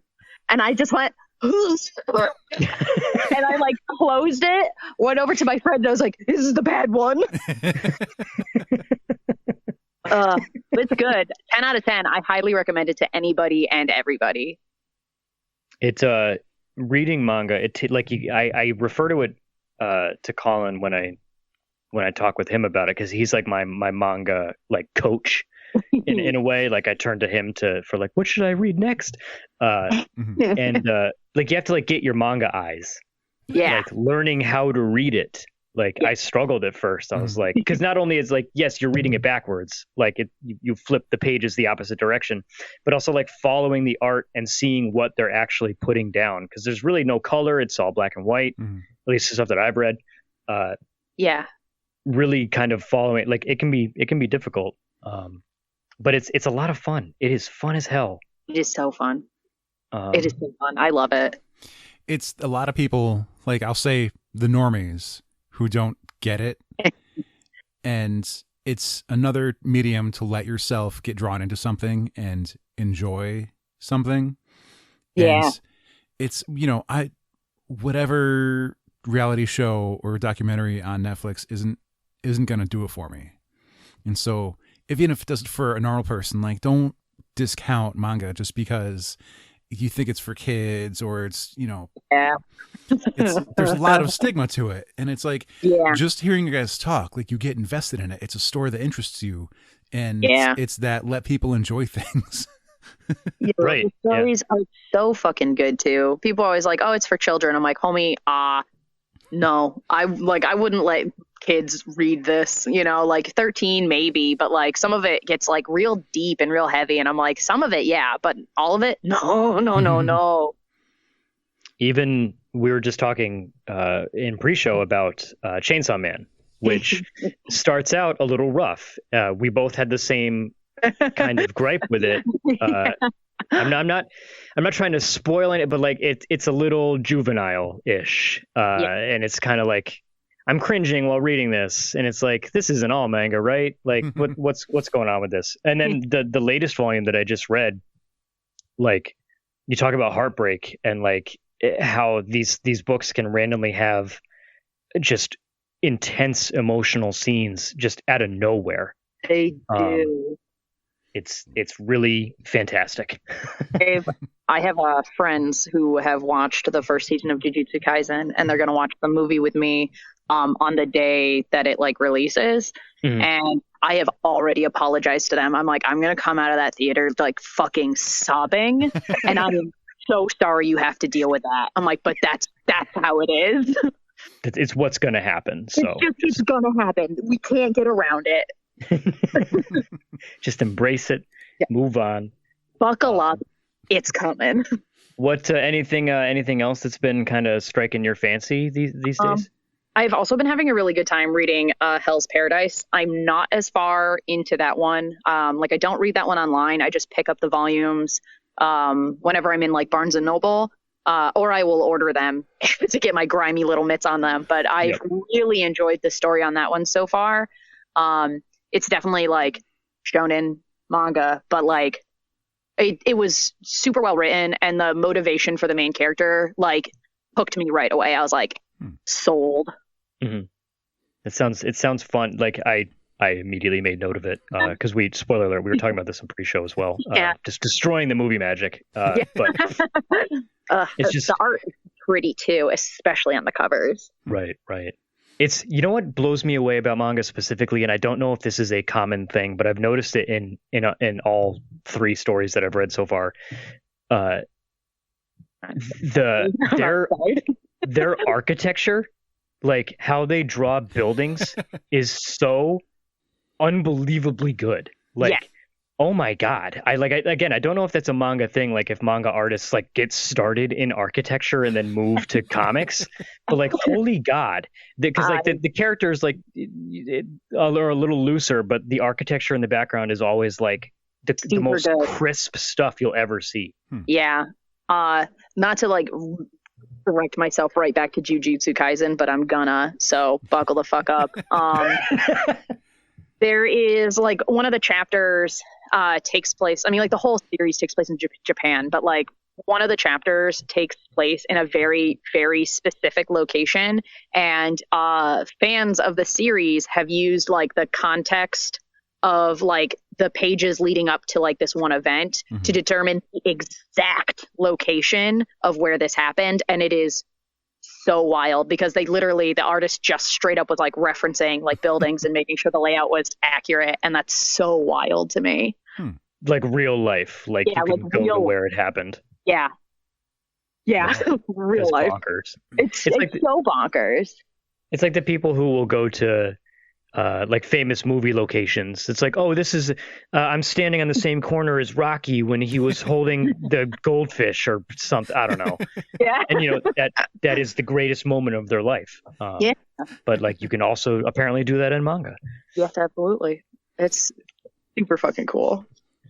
Really is. It's insanely fun. I feel like I'm monopolizing this, Alex. Did you have something? I did want to. So at least half of your appearances have been reviewing conventions with us or telling us about conventions we didn't go to.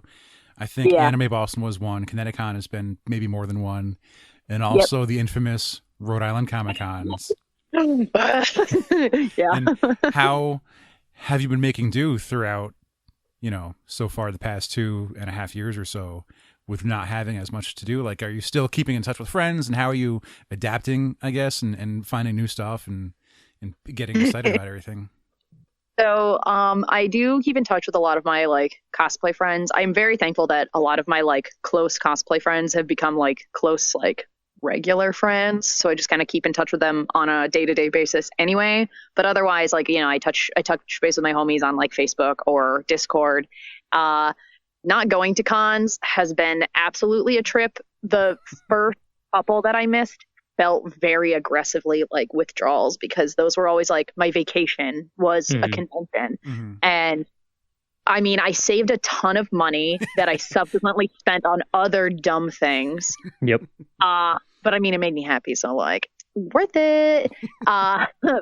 And I still go through each year. I'm like, oh, I'm gonna cosplay this and I'm gonna cosplay that, and I start planning things out. And I'm trying not to like buy stuff to do it, because the motivation to actually like sew something is very low, considering there's no pressure for a convention. Yeah. And two is, by the time, you know, things started to look like they might be getting better, I like low key kind of moved on. I was like, yeah, I could cosplay that again, but right now I'm interested in this. Right. And I just aggressively shifting gears.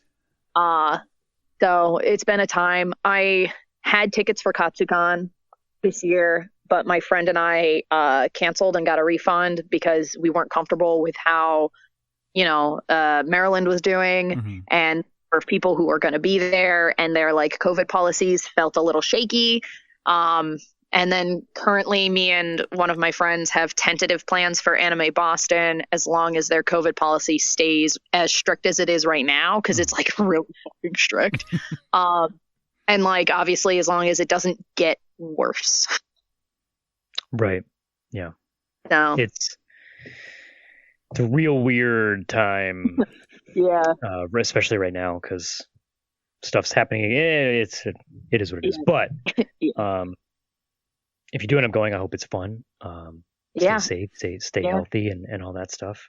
Any plans for if I don't go, because my tickets were the ones that I bought for 2020, so they just keep rolling over. So like I bought them for like $50, and the tickets this year are like $90. So I'm like, well,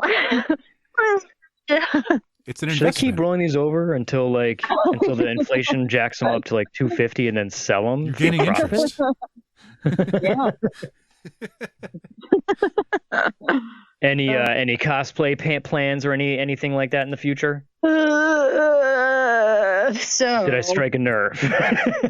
Well, it's one of those things where I'm like trying to figure out if I have the motivation to put something new together, especially knowing that Anime Boston is still pretty up in the air. Like it feels more real than anything else has, but it's still up in the air for me. So I don't want to do anything too ambitious. That's going to take me a ton of time, because looks at watch. Gee, I should have started that already.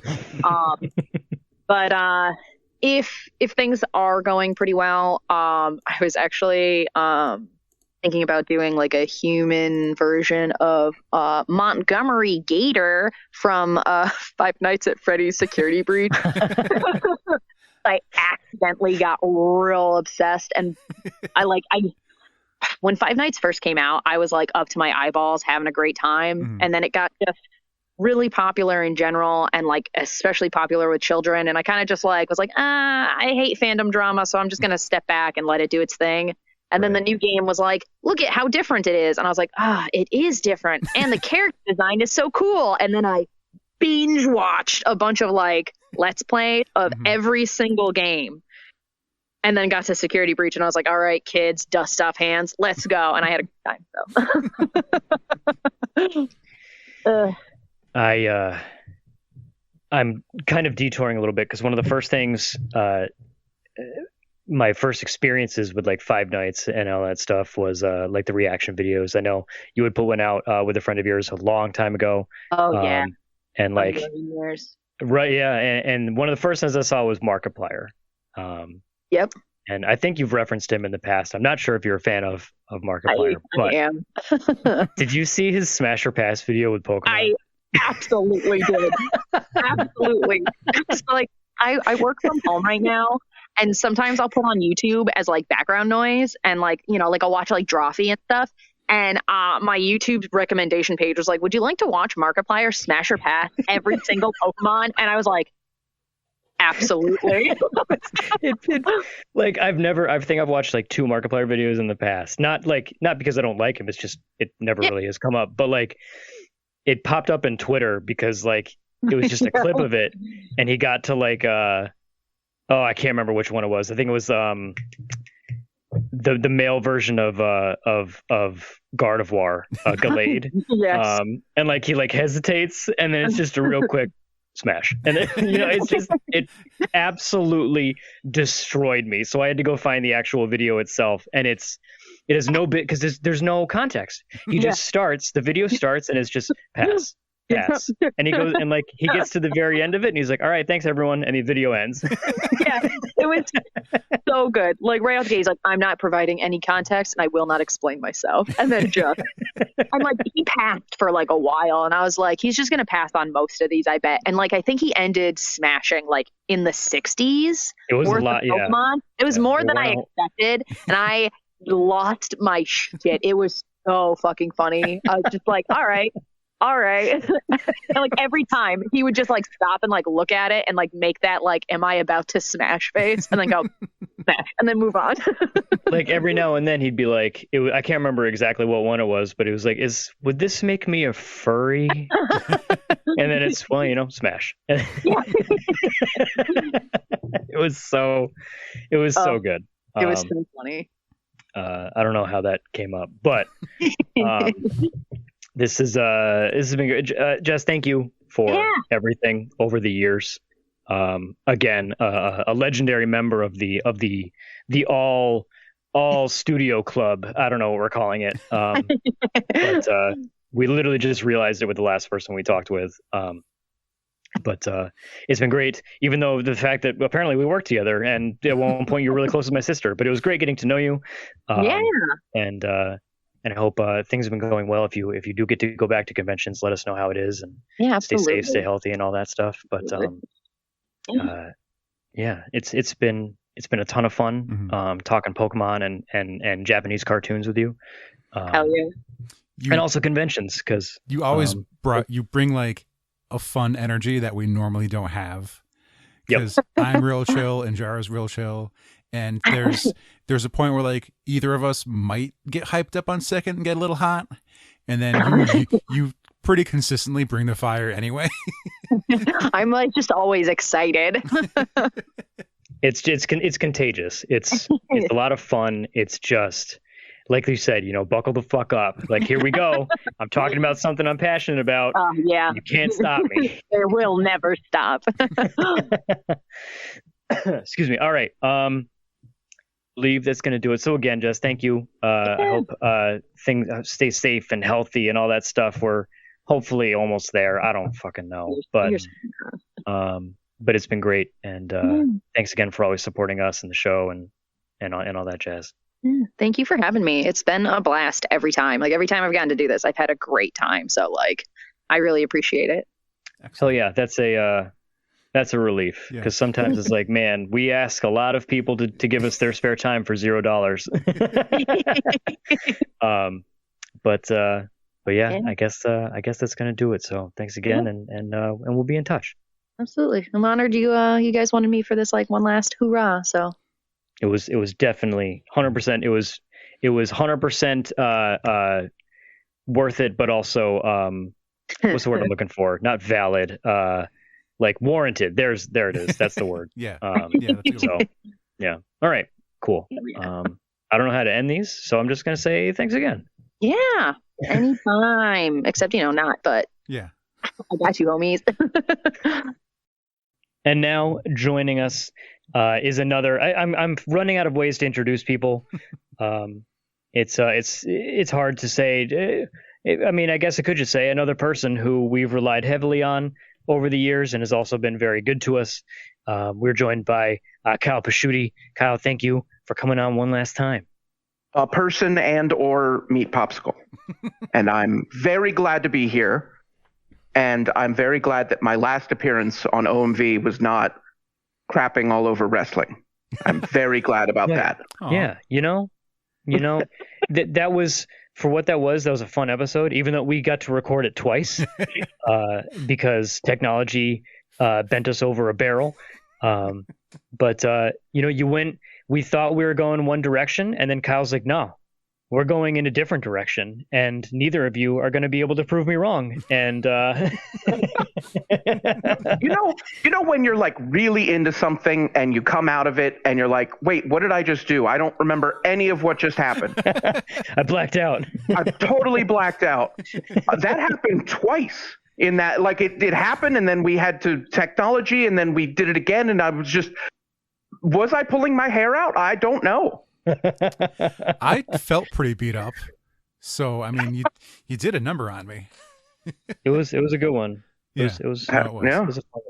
Like I've watched Kyle and Alex have a great because they're not afraid to tell each other if their work is amazing or if maybe they're full of shit. They're fun to be around, It's always respectful. There's just such a respect there, because like I hand it over to Alex like, oh, you're the one who taught me to airbrush, and he comes right back at me like, no, man, I learned things from you. It's can I shovel more compliments at you, and then at the end when we get to the truth, it's easy to bear. Mm-hmm. It's even if I wanted to try and crack a joke and make fun of something Kyle's done, he still knows he's good enough where it's not going to matter what I say.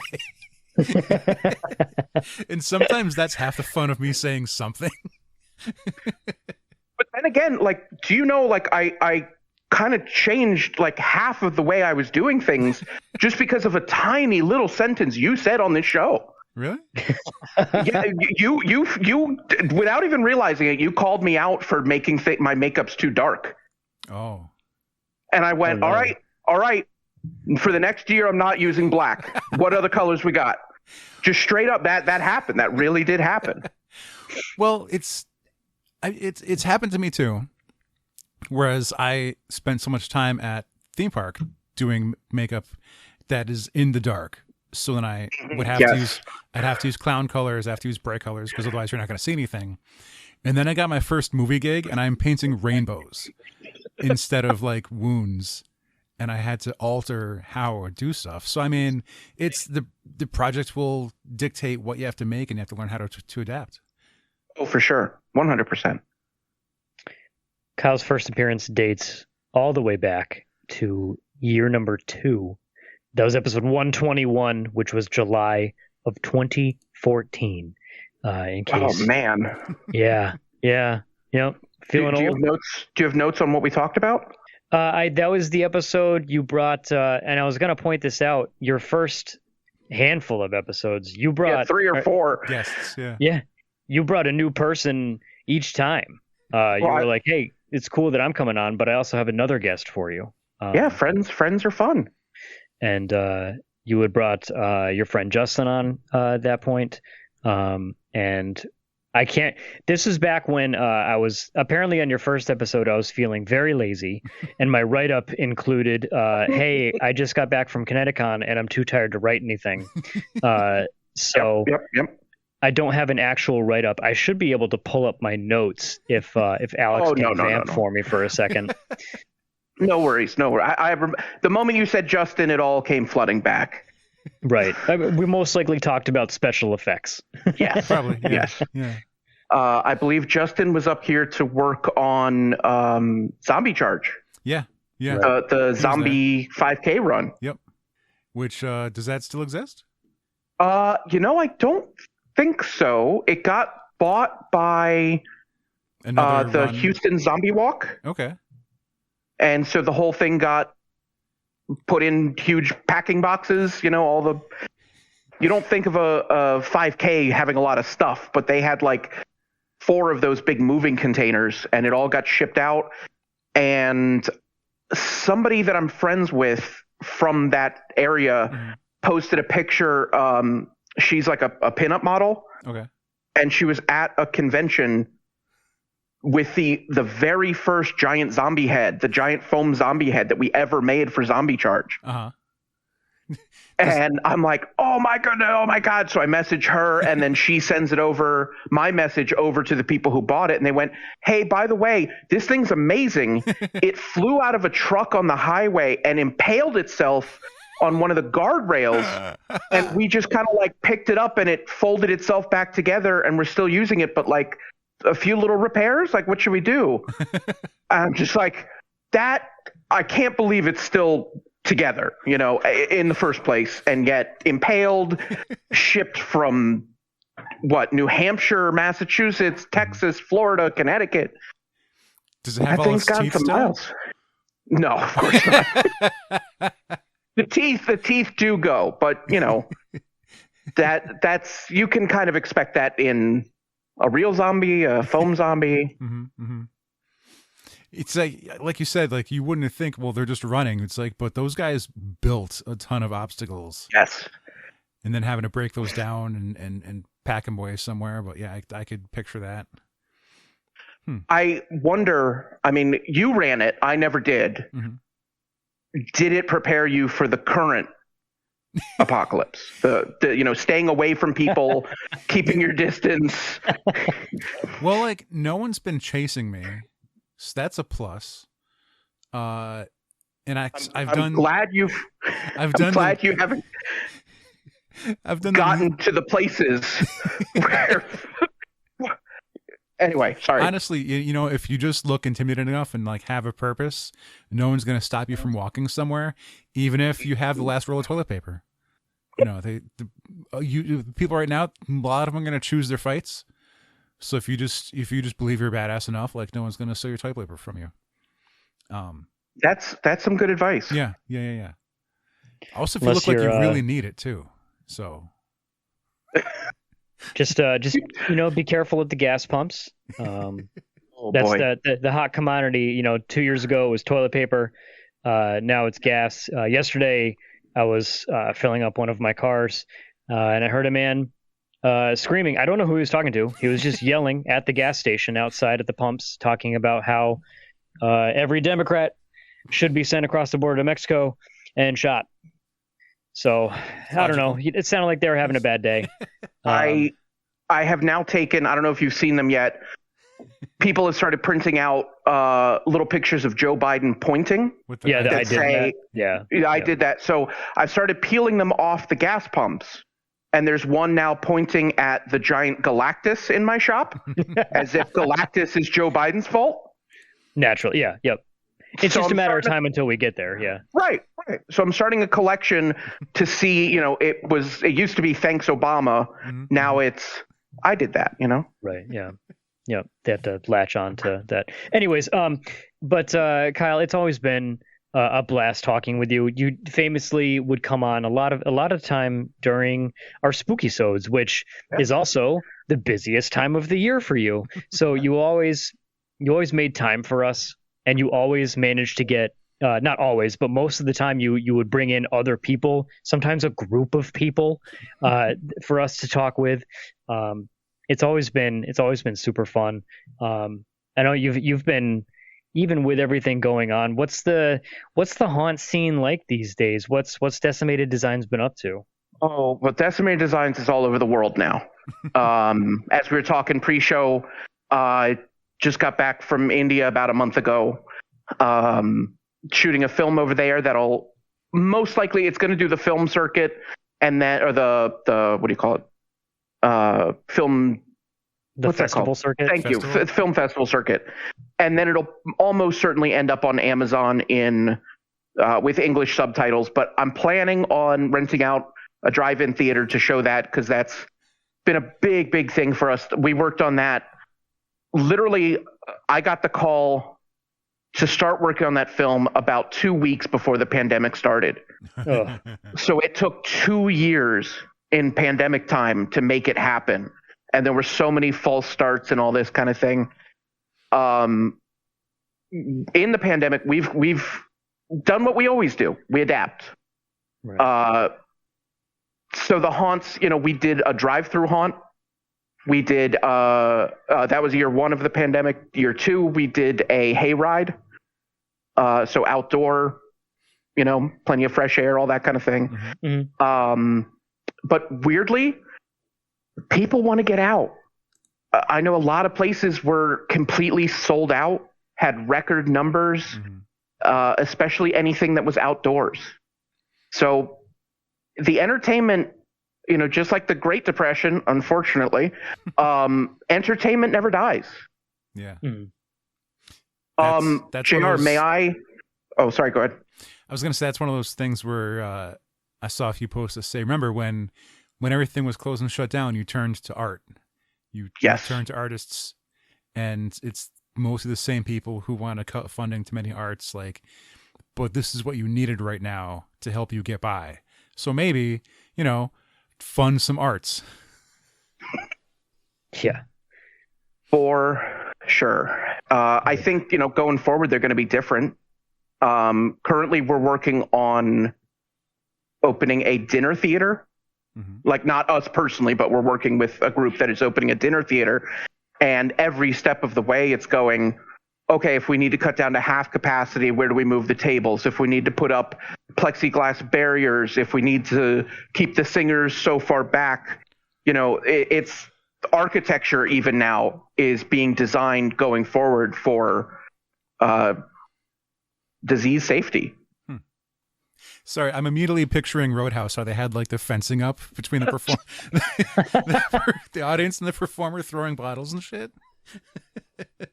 Yeah, I guess plexiglass is the new chicken wire.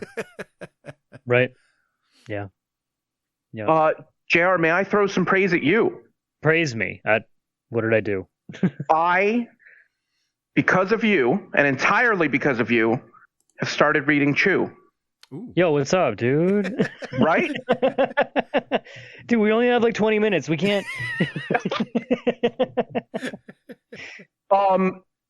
God, it would kill me if my last appearance on here, Alex got to yelling at me for spoiler alerts again.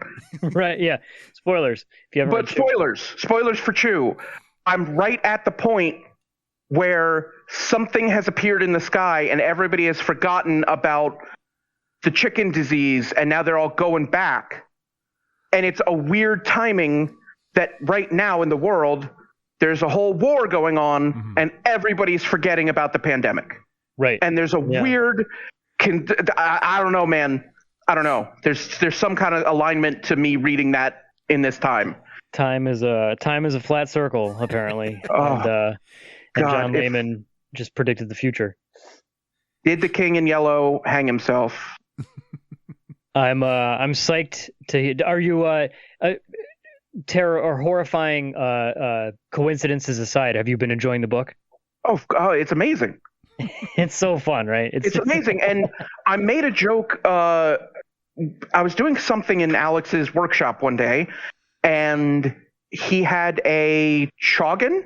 Yeah, the chog. Chog, yeah. And I made the joke, frickin'. Not knowing that is literally in the book. Yeah. It's so good. It's we actually got to talk with the artists a couple weeks ago, or a couple episodes ago. You've talked with them a couple times, haven't you? Well, not on the show. We've met them not at on the conventions. Show. Okay. And we've chatted there, and I got my picture taken because I was in cosplay as Mason. But we finally got him on an episode, which was rad. Good. Yeah. Yeah, it was a lot of fun. I'm psyched.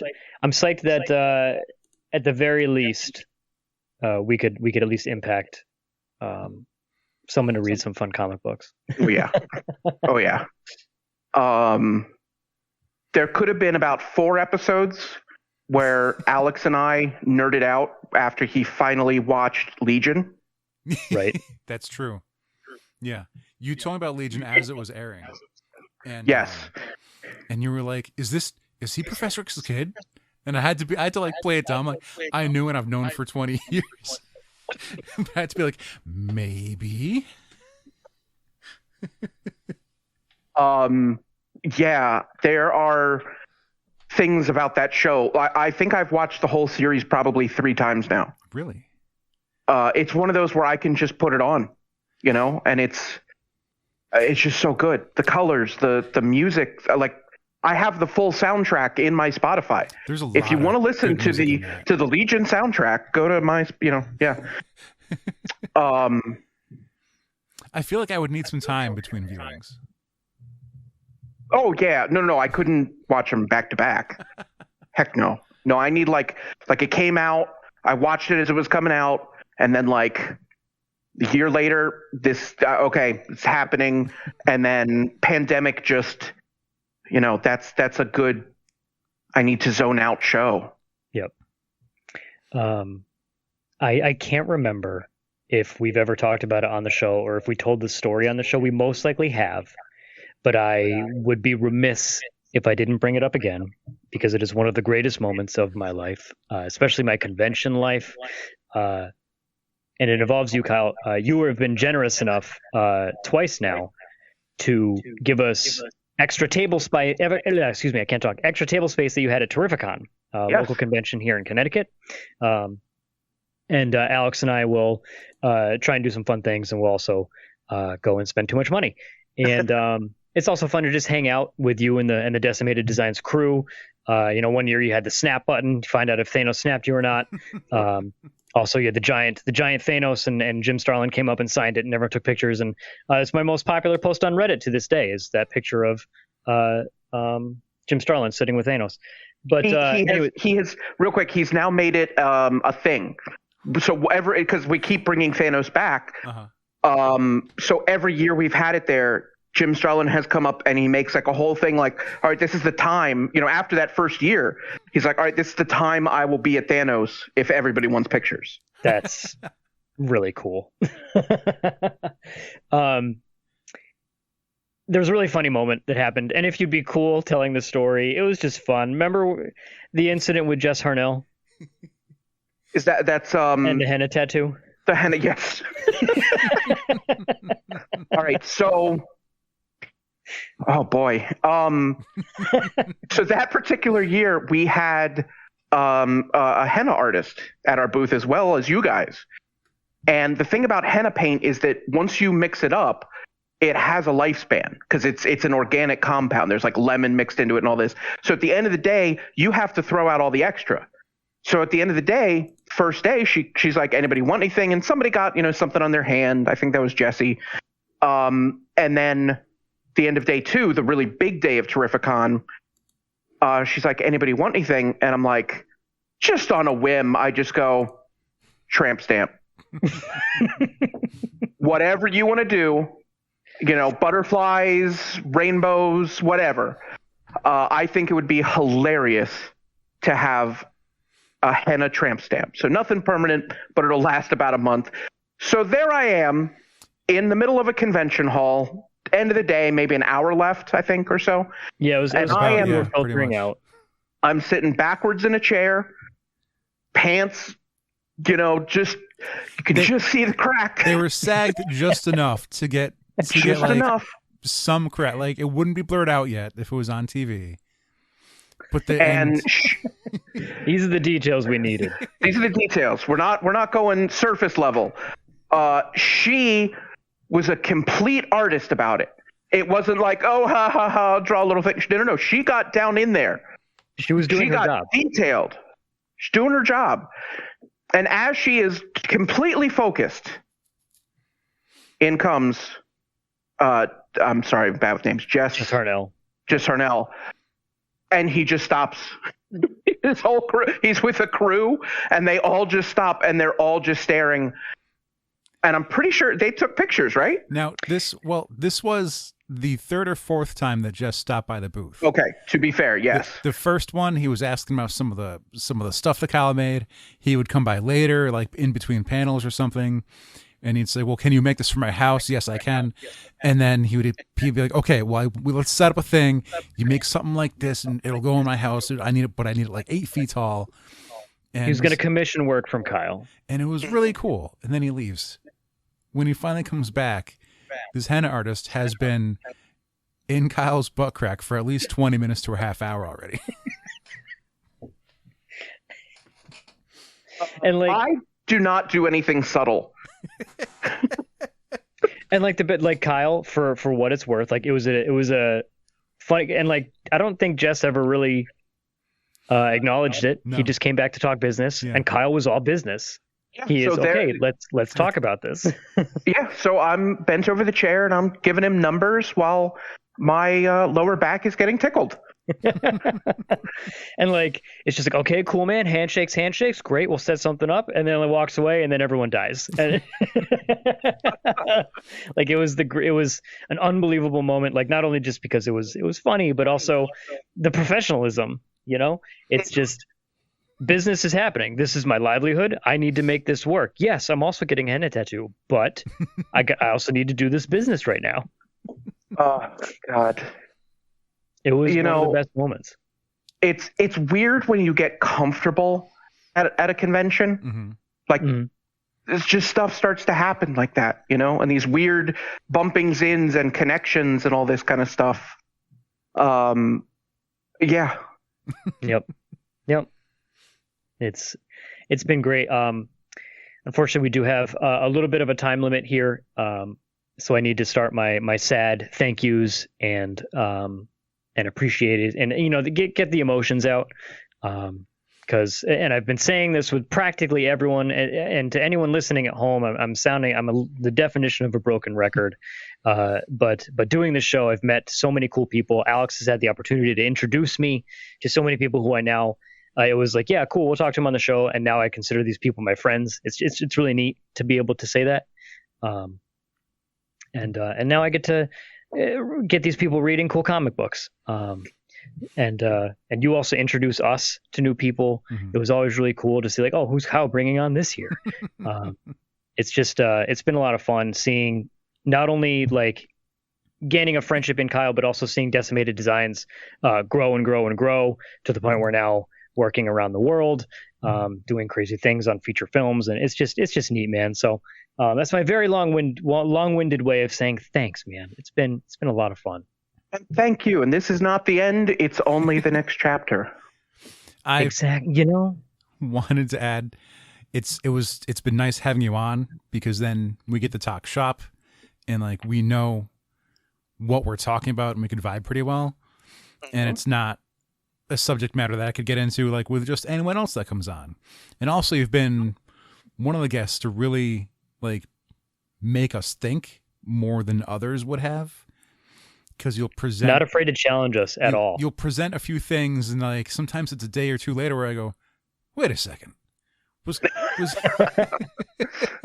Oh, right. We did a whole episode that was about McCamey Manor. That's right. Yeah. Yep. And even before and after that, like that's not the only example. There's been a few others, but yeah, it's sometimes it's just a good interview where someone talks about what they're passionate about, and then having you on as a guest occasionally, it's making me work a little harder in the brains, and I always dug that.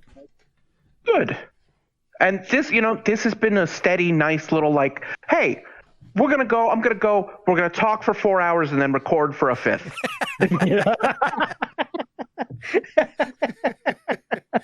It's always been a nice, especially to step out and force myself in the spooky season to like maybe like analyze what I'm doing a little bit so that we can talk about it. Right. Yeah. Because you don't always get the chance when you're in the trenches. No, you're just a machine churning out zombies. Yeah. And you guys are just so good to talk to. Aw. Hey, thanks, man. Yeah. It has definitely been, I highly recommend people go back, check out Kyle's episodes. They've been a lot of fun over the years. They span back, all the way back to, what did we say, 2014? Yeah. It's been a blast. With that said, I think it is time to end. Kyle, thanks again for coming on, man. It's been great. I'm glad you got home safe.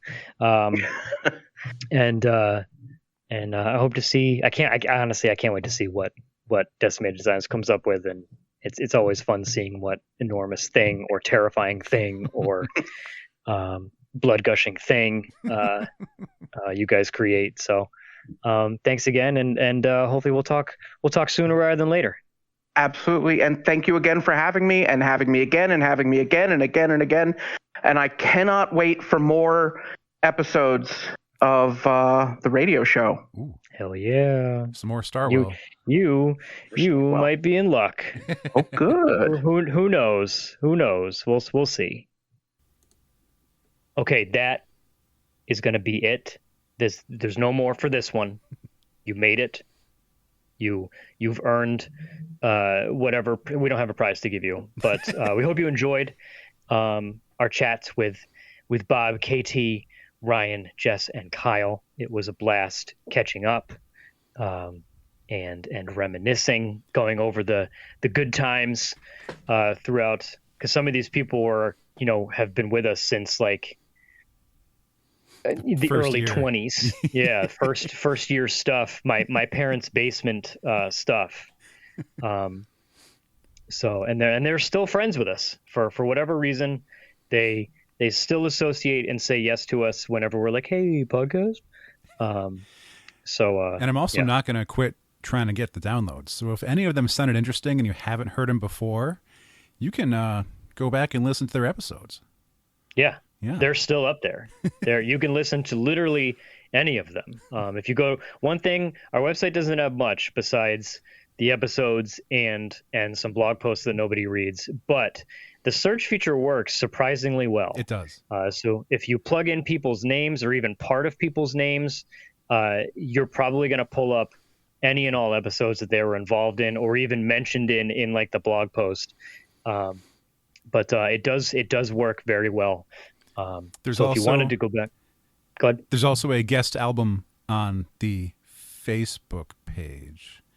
Yep, which still exists. Even though we're not a huge fan of Facebook, but a lot of the guests are on there. It's not super updated because, once we end up talking to 200 people, it's tough to find all their pictures. But these guests are definitely there, and all their episodes are listed with their pictures. Yes, Alex has worked tirelessly at that album to update, especially people like Brett and Colin. There's just episodes on episodes on episodes to remember.